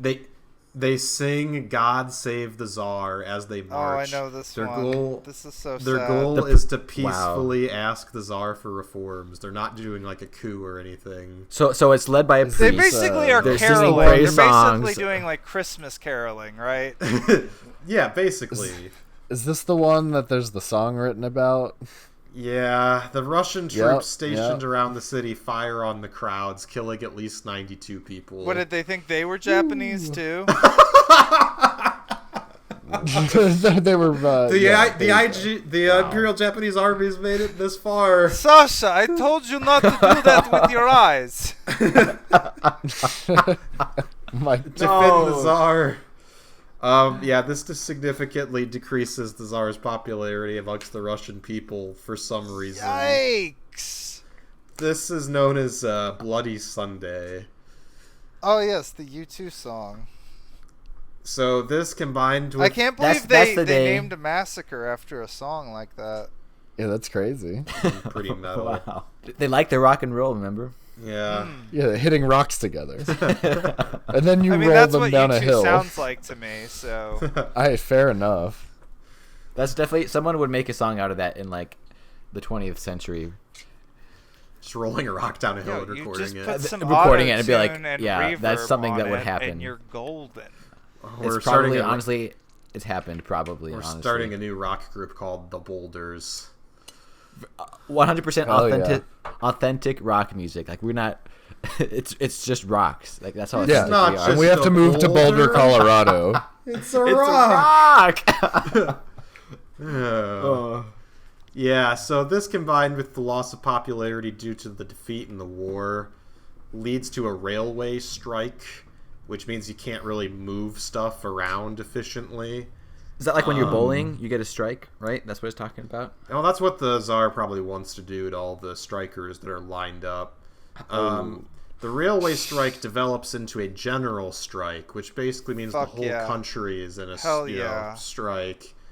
And they're on the verge of revolution, this is all called the 1905 Revolution.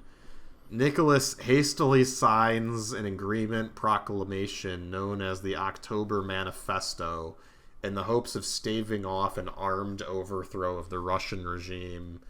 And this quickly leads to the Russian Constitution of 1906, the first constitution that actually makes Russia a constitutional monarchy. Took them long enough. The Wright brothers are flying airplanes already, and finally there's a constitutional monarchy in Russia. Jesus. It's like in Civilization. Like they've already researched aircraft. Look, we still have a put all monarchy. their civic points into bears and unicycles. They didn't have any left over for constitutions. And drip. You can't forget drip. Oh yeah, they had to have the drip. And their Pineapple Palace. Yep. So, combined the October Manifesto and the Russian Constitution of 1906 grant certain rights, including the freedom of speech and assembly. And this solves everything, right? Yeah, it's no more problems after this. Okay, that's the end of the episode. All right. Yeah, good. Thanks for listening, everyone. It also establishes a small Senate, although the Tsar can still technically overrule them. He is the Senate. At this point, though, Russia, has finally become a constitutional monarchy, so yay for that. Back in Europe, our old friend Lenin, that guy again, weird. He complains that many of the revolutionaries will be satisfied with these reforms and betray the revolution by becoming content and letting the Tsar stay in power. He decides that it will be needed for the proletariat to make an alliance with the peasantry to overthrow the Tsarist regime. This is just, another random side note here. Not important. Yeah. So, Nicholas and his wife, Alex, spelled Alix, or Alexandra Fedorova, which is what she gets renamed to once she marries into the Russian family. Alexandra is also his cousin, again. They have a son named Alexei in 1904. Alexei has 4 older sisters, but since he's the first male, he's heir apparent to the Russian throne, or Tsarevich, as the term is called. Unfortunately, Alexei has hemophilia B, a disease that prevents blood from clotting properly. I did a report on that in grade school, and I remember referencing this kid in the report. Yeah, Wow. the disease is actually really Full common. circle here. The disease is really common in royalty around this time, to the extent that it's actually known as the royal disease. And that's why you don't fuck your cousin, kids. Yeah, that's pretty much the takeaway here. So, it's really common because it's hereditary, and pretty much all the royal families in Europe are inbred beyond belief at this point. Yeah. Alexandra is Queen Victoria's granddaughter. The Kaiser is Nicholas's cousin. They're all related to, like, the Prussians and the Spanish royals. This is pretty messed up. So, because his son was beyond the reach of medicine at the time, the Tsar and his wife turned towards mystics and spiritualists to provide healing. Hell One such yeah. man was Gregory Rasputin. Hey, he's from the beer that I like. Yeah, the guy that made your beer. Lover of the Russian queen. There was a cat that... Oh, I can't sing the melody. My bad. That really was gone. Rasputin was a Stranic, or a wandering holy man or pilgrim. Or possessed. Possibly, we don't know.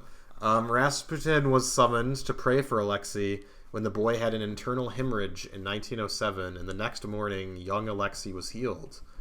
Later in 1912, Alexei again was near death due to hemorrhaging, and the royal family sent for Rasputin, who replied, "God has seen your tears and heard your prayers. Do not grieve. The little one will not die." Alexei recovered 2 days later. And it was referenced in like some kind of Norse mythology that sometimes wanderers were gods in disguise. I mean, it's also I think a Greek thing. Zeus would disguise himself to come down and fuck literally everyone and everything. Yeah. So this is like one of those figures that it's like, curious. He's He's a very interesting figure. Yeah.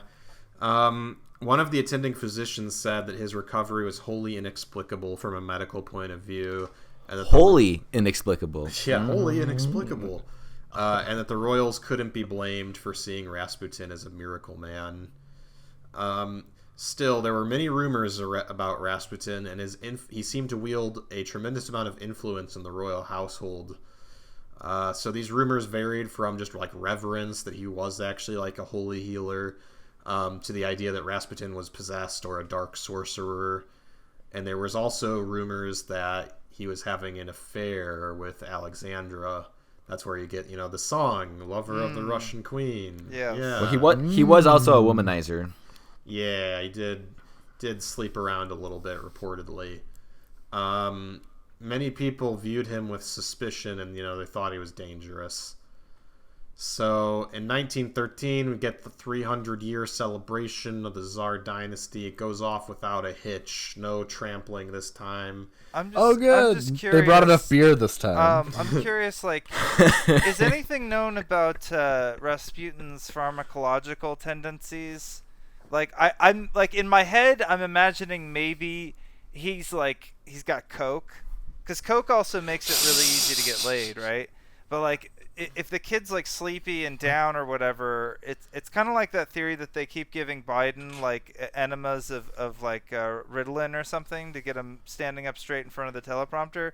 It's like, what if dude is just like packing like a shitload of blow Because they had uppers back then, right? They definitely had like at least like some form of cocaine. There's got to be something. I think you'll have to do the drug war episode if we ever do that, because I'm far less educated about those topics. No, so. I'm just curious. That would be a about great episode. With Rasputin's personal, if anybody knew, like, after the fact, like, what was in his little bag of tricks. Because, I mean, holy men and medicine men, there's often been kind of a blurry line there. And especially if he's making this kid feel better, maybe he's got, I don't know, maybe he's got some psilocybin, maybe he's got some mescaline, shit.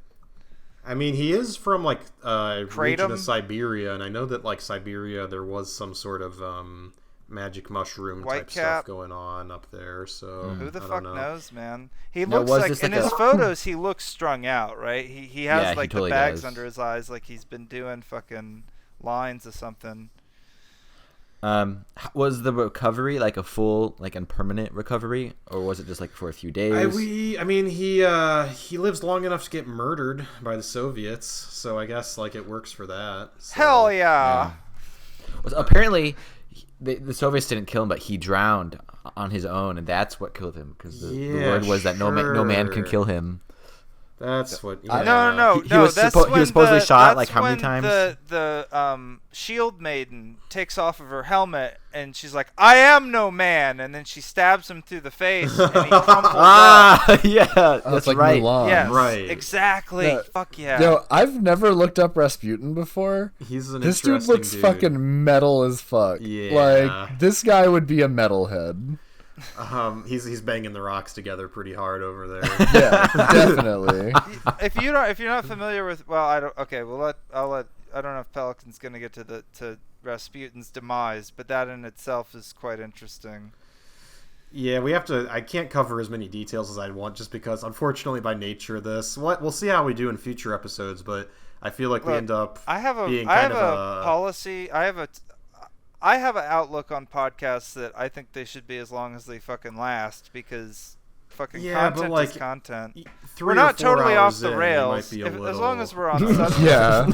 As long as we're on. I as long could as be we're on watching a Lord of the topic. Rings movie right now. That's Bro. true. Yeah, exactly. I don't know. What if you I mute the audio and just listen to this over the top of Lord of the Rings? I There you I go. listen to podcasts while I'm driving or while I'm at work, so the longer the better. So that's kind of my philosophy, but you cut it however you want. But this stays in, by the way. All of the meta stuff has to stay in. That's in my contract. Yeah. So, Russia has sealed up her tensions with England by entering the Triple Entente, an alliance between France, Russia, and the UK. So the battle lines are being drawn. And then the Serbian-Austrian War starts following the assassination of Archduke Franz Ferdinand. That Oh, I know that one. Yeah, so thankfully this war doesn't spiral that far out of control of its initial participants. So Nicholas decides he needs to intervene for some reason because of, like, Slavic Russian unity, or whatever. So he puts his army on alert, and then the Germans are allied with the Austro-Hungarians, right? And they hear about the alert the same day that it's issued. So Kaiser Wilhelm also orders his troops to prepare to mobilize. And despite his advisors telling him war's not a great idea, and, Nicky and Willie, they send a few telegrams back and forth in which, again, they're talking about, like, trying to avoid a war and still signing off as, like, Nicky and Willie this whole time. And they're like, guess it's too late. I already told my men to grab their guns. It's a real bummer, dude. Sorry, Nikki. Yeah, so despite everyone basically telling him it's not a good idea, Nicholas orders a general mobilization 5 days later. What's going on here is he's so embarrassed that he got fucking walloped on by the Japanese. It's like, now that there's another war going on, he's like, now's my shot. Now I'm going to get him. Now I'm going to show him who's Mom spaghetti. Exactly. Yeah. So Russia's kind of unprepared for the war. The army's not going to miss his shot. The army is millions strong, but they lack a lot of equipment. And again, this is because Russia's not super industrialized. They're short on ammunition, heavy weapons. They have a very poor logistics infrastructure in place to keep the army supplied. And so the Russians actually do surprisingly well against the Austro-Hungarians and the Ottoman Empire because like they're just terrible.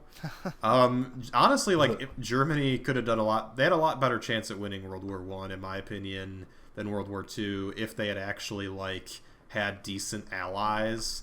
But instead, like Germany's like basically trying to like carry Austro-Hungary and the Ottomans. And Don't get sweaty. That's a lesson Yeah. of history. Don't get sweaty. Yeah, it doesn't Yep, go well. Yeah, because the Russians, they can't stand up to the Germans.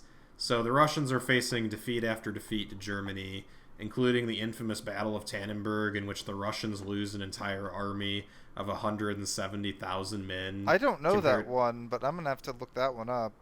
Yeah, the Germans only lose 14,000, so literally a Wow. tenth.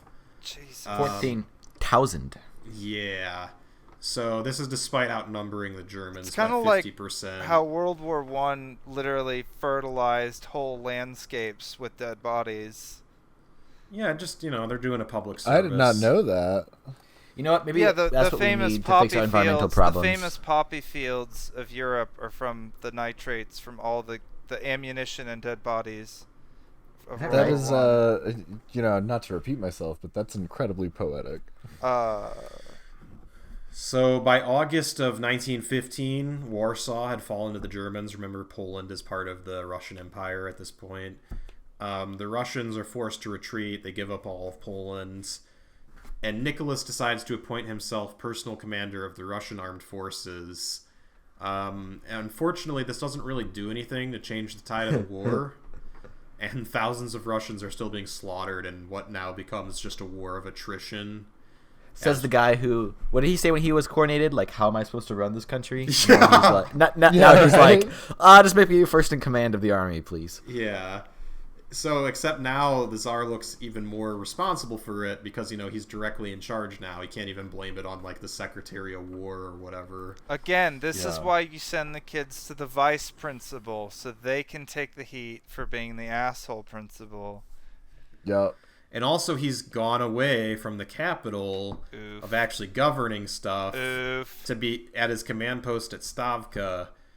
So all the, like, politics of running the country are happening behind his back while he's hundreds of miles away. I'm sure that failing won't at come war. back to bite him in the ass. Who does he leave Yeah. in charge? Do you know who he leaves in charge?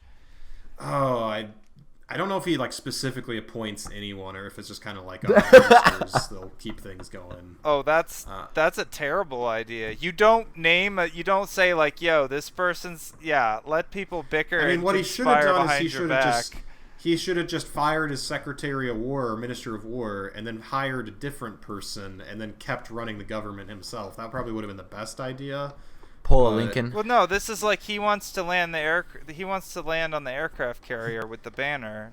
Because this is, like I said, this is a war he wants to fight so that people think he's a badass. And he's like, Yeah, that it's just to we save lost that face. one with Japan because I wasn't there. It was too far away. So this time, I'm going to come down here and personally oversee the construction of this Death Star. Behold the Exactly. firepower of this fully operational Russian armored train. Oh, That's no Yeah. move. it ends just about as well, I'm assuming. Yeah. So, away from home, the scandal of Rasputin continues to escalate, despite not really being much certainty about how much truth there is to any particular story on Rasputin. And this comes to a head on December 30th, 1916, when a gang of Russian noblemen, like, abduct Rasputin and then end up, like, shooting him and dumping him in the river. So, yeah. Maybe that's how they should have killed the Witch King. They didn't have to stab him; they just had to drown him, because then no one. Well, would you kill know him they if don't the like killed water. him. Remember when That's right. That's right. now I can't remember her name. Liv Tyler says the spell and the water Arwen. horses. R1. yeah. Actually, that was Elrond and Gandalf technically that were doing that, but in the movie, it's her. I have to pee. Feel free to continue, but you may have to fill me back in. All right. Dylan's taking his pee break. I don't know if You we... better leave that in. Yeah. Don't edit this out. He should be shamed This is important for his content. bodily functions. This is the longest we've gone. We keep going longer. I think I'll have to try and put hard caps on these at like 2 hours ish. I don't know, because I mean I know what Dylan was saying about like, oh, content is content, but like I don't want to go forever. Yeah. And no, also, I feel like all the podcasts I listen to are generally around hour and a half, hour 45. Yeah, And hopefully I feel they'll like be shorter. that's a good.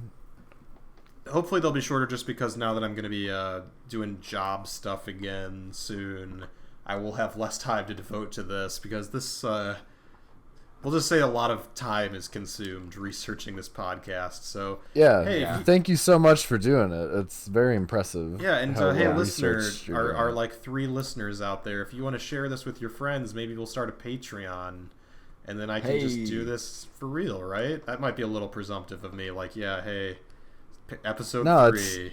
It's good to have goals. Yeah, end goal. There we go. But, How do you make a living? Kakistocracy? Yeah, I talk about idiots on the internet. Whoa, dude, I want to do that. I feel better. I can do that. All right, Dylan's back. We can talk about the Russian Revolution now. Yeah, well, we can stop talking shit about Cue them. Soviet back to national it. anthem. So it's now early 1917. The war is a total disaster. Almost 2 million Russians are dead. Food prices have skyrocketed because the young men who normally work the farm are off doing war stuff.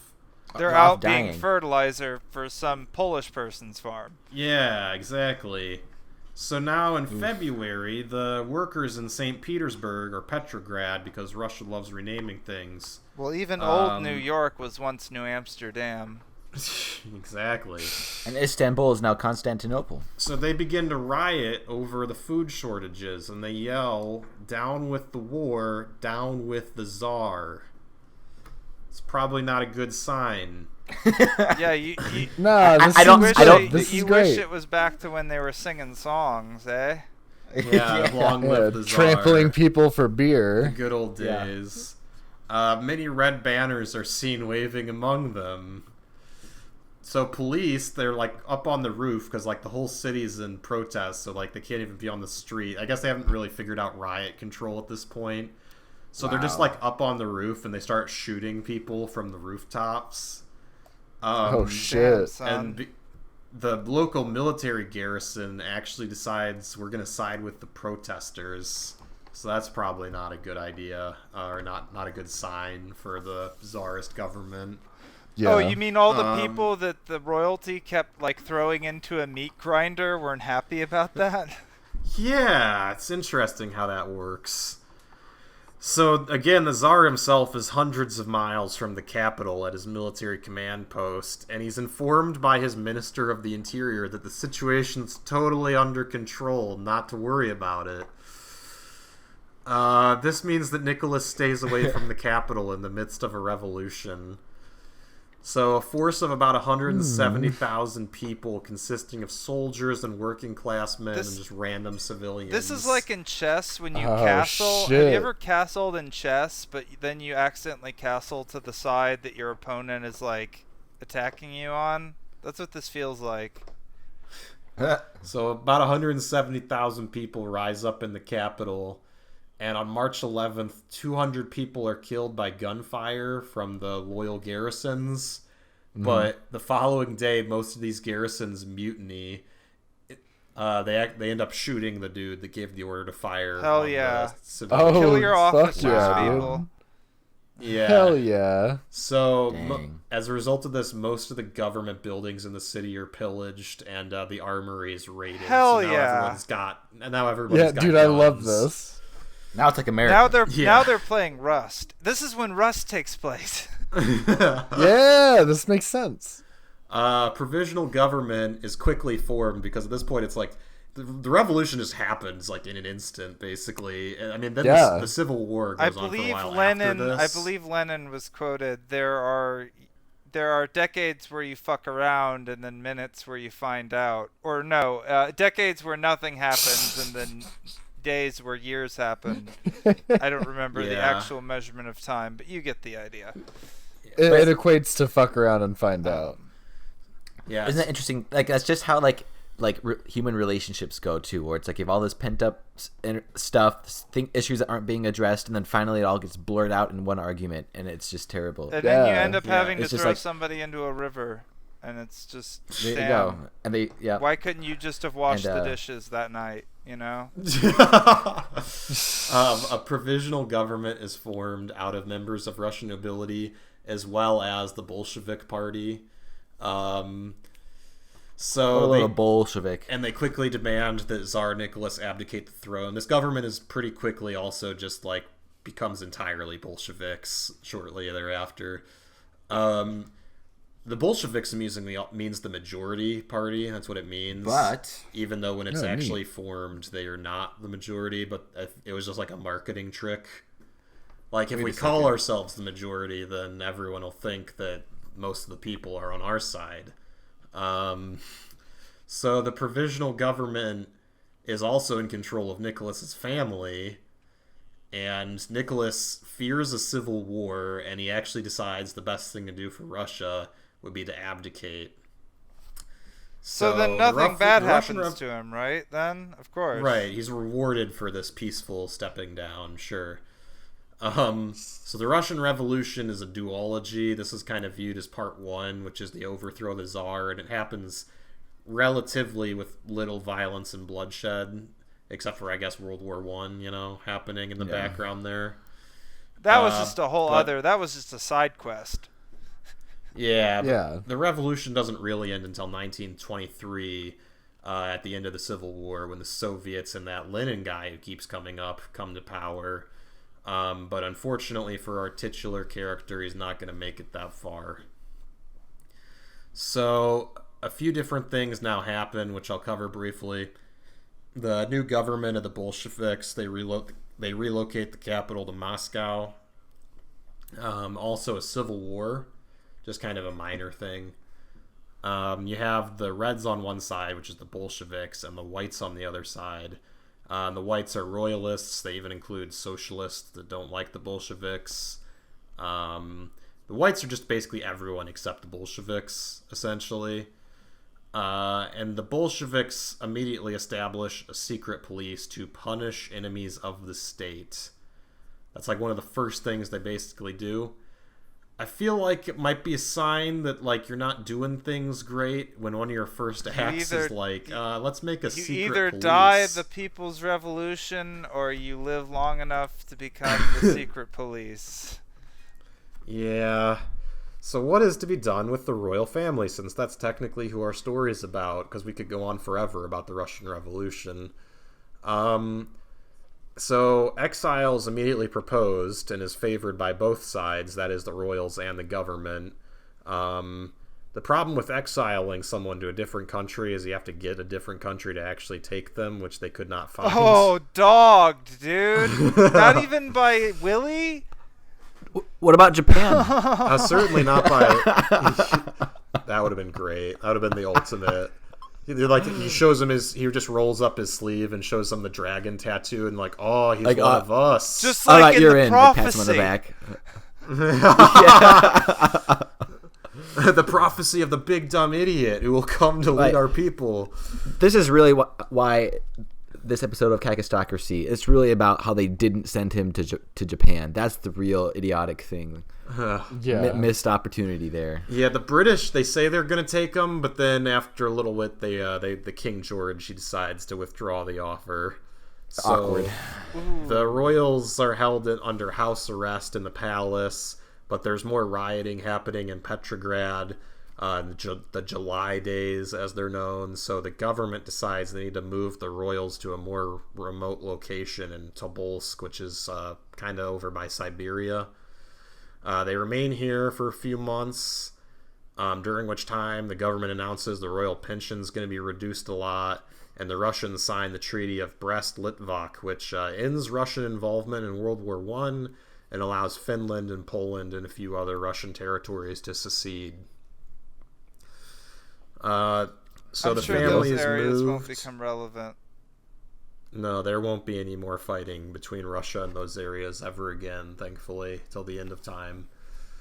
The family is moved to Yekaterinburg, which is a fun word to say. Yekaterinburg.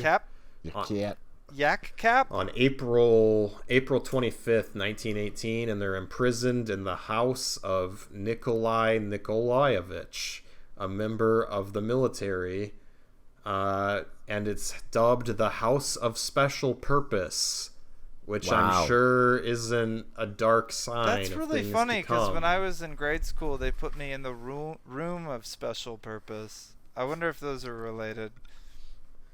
Wow. So now we get around to July 17th, 1918. This is kind of based on what historians have pieced together. We're not entirely sure the full accuracy of the account, but we think it's pretty close to what happened.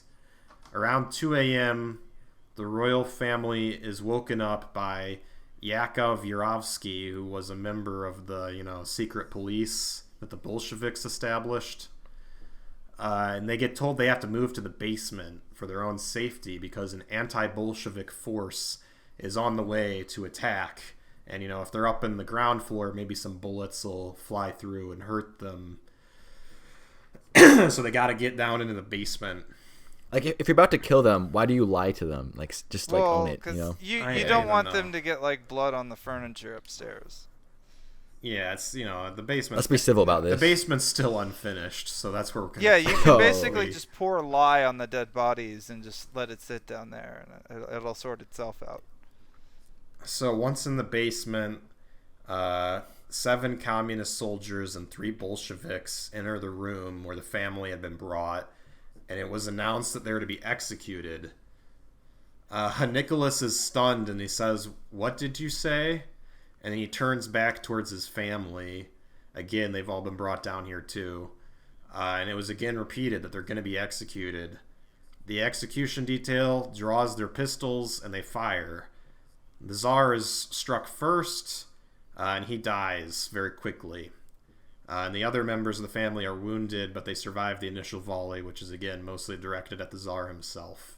Mm-hmm. So then they get repeatedly stabbed and bayoneted. Oh. Reportedly, young Alexei, who's the heir to the throne and is only 13 at this time, just refuses to die despite being shot and stabbed repeatedly. Wait, doesn't he have They believe- hemophilia? Meaning Yeah, that his well, they blood believe doesn't it- clot? Like, Yeah, it's kind of weird, but they think it's because he was wearing like a royal tunic that had a bunch of gems and stuff in it, so he basically has like body armor on. like the mithril. Oh shit! It's like chainmail. Or Yeah. maybe it's because So- Rasputin put like a friggin' hex on him. Finally, they shoot him twice in the head, which that does the trick. Yikes. Why did you That'll do that do it. first? Yeah, It's the- just Twice like in, in the head. CS:GO, kids. You gotta get those head taps. The double Yeah. tap. You got double tap. The other members of the royal family are also shot in the head, except for the Tsar. We know this because they found his skull eventually, and it didn't have a bullet hole in it. Dude, imagine Yeah. being important enough that people look for your skull. That's kind of neat. So, several of the Interesting Tsar's note. servants are also executed just for good measure. That I is guess. very anti-labor for people who Yeah. who call themselves. This is why you can't trust tankies people, right? Because there's no actual working class solidarity from these people. Yeah. So, they, like I said, they execute all of them. Then they light the bodies on fire, As you do. and then they throw most of them down a mine shaft, except for Alexei and one of his sisters. They're not actually sure which because the bodies are so messed up. They buried those two a little bit away from the mine shaft to throw people off. They don't actually Interesting. find the bodies in the mine shaft until 1979. Hell yeah. So that is the end of Tsar Nicholas. Yeah, that's The hell of And then an nothing end. bad ever happened to Russia ever again. Yeah, and thankfully, despite these dark beginnings, the Soviet Union was a wonderful place that was great to live I in mean, the entire time it They existed. did eliminate homelessness. Yeah. And they were the first into space. Yeah, I mean, we'll give them And they that. have a really baller national anthem. You can't lie. That song does not slap. Yeah, you can't deny that. It is a pretty good one. Play it now, and it's better. But I mean, this is also foreshadowing to kind of the brutal, because it's like you didn't have to. I mean, dude abdicated the throne. I didn't even realize that. I thought he was actually more of a holdout, given how out of touch he was in the beginning. But apparently, it's like he saw the writing on the wall, but it didn't save him. It's like shit. Yeah. Yeah, I was gonna comment on that too. Like, it just kind of forebodes what's coming, like the viciousness. You also have to wonder. It's like, okay, this also sets a precedent that it's like future leaders aren't going to want to abdicate now. If there's ever other, and this is actually a rare case. I mean, this is a case in history where it's like the actual revolution, the actual like overthrowing of the government is like very clearly justified, but then. And I actually had somebody kind of argue this to me, why maybe this is actually why the Soviet Union was also so brutal, is because it was transforming from another brutal society. But that's what you know, I guess. It's sad that it's like here was such there was an opportunity for, there was such a, like, because of how quickly the revolution happened and because there was so much solidarity among the people and so much shared alienation, that there was an opportunity to make something great. And it's like, they were close. They had some good ideas, some good founding ideas, but then like, oh well. Better luck next time, kids. Yeah. Are we the baddies? You know what it is?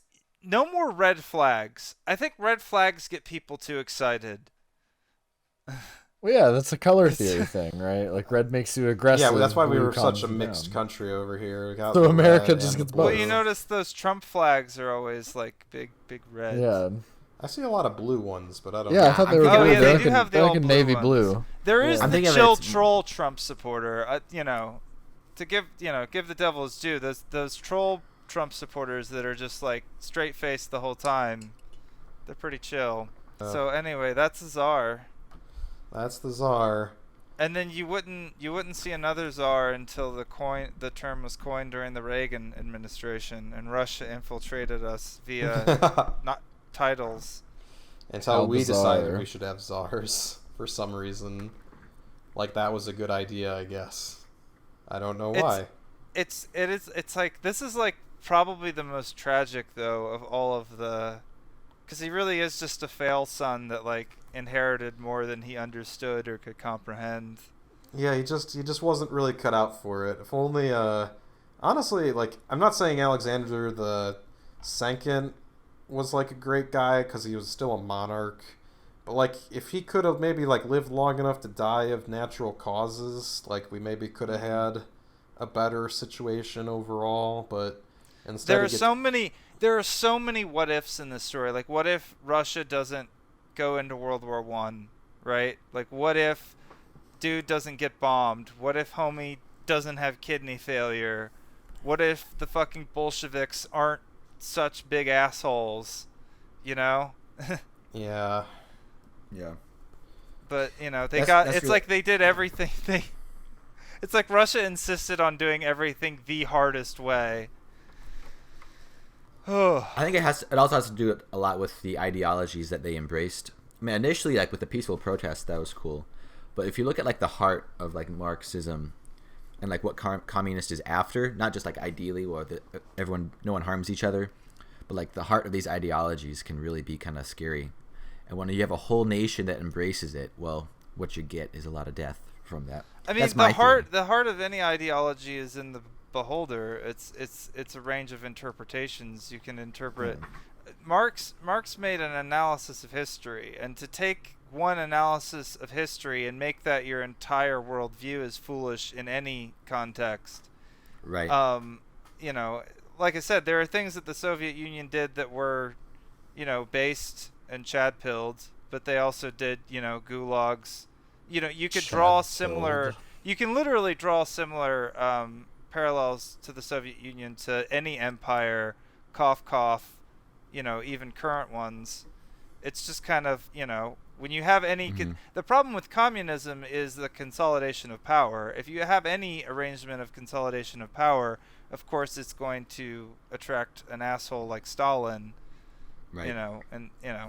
Who did I live in charge of giving people jobs? That would be Stalin, sir.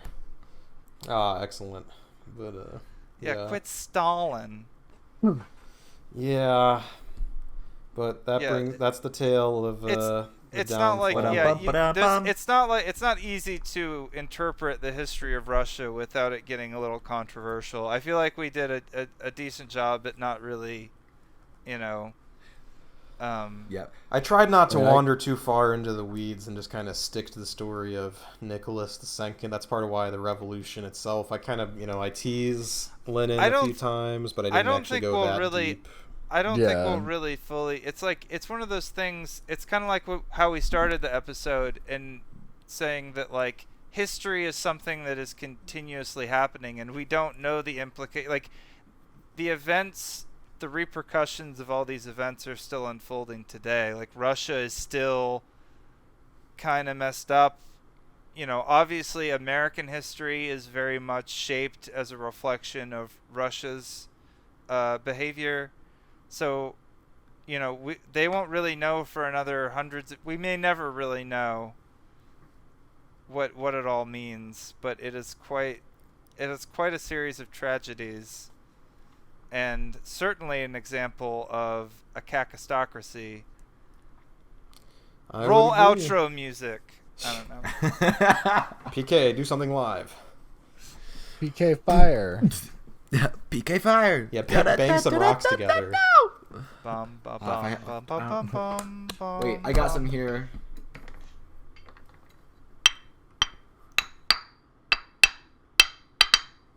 PK fire!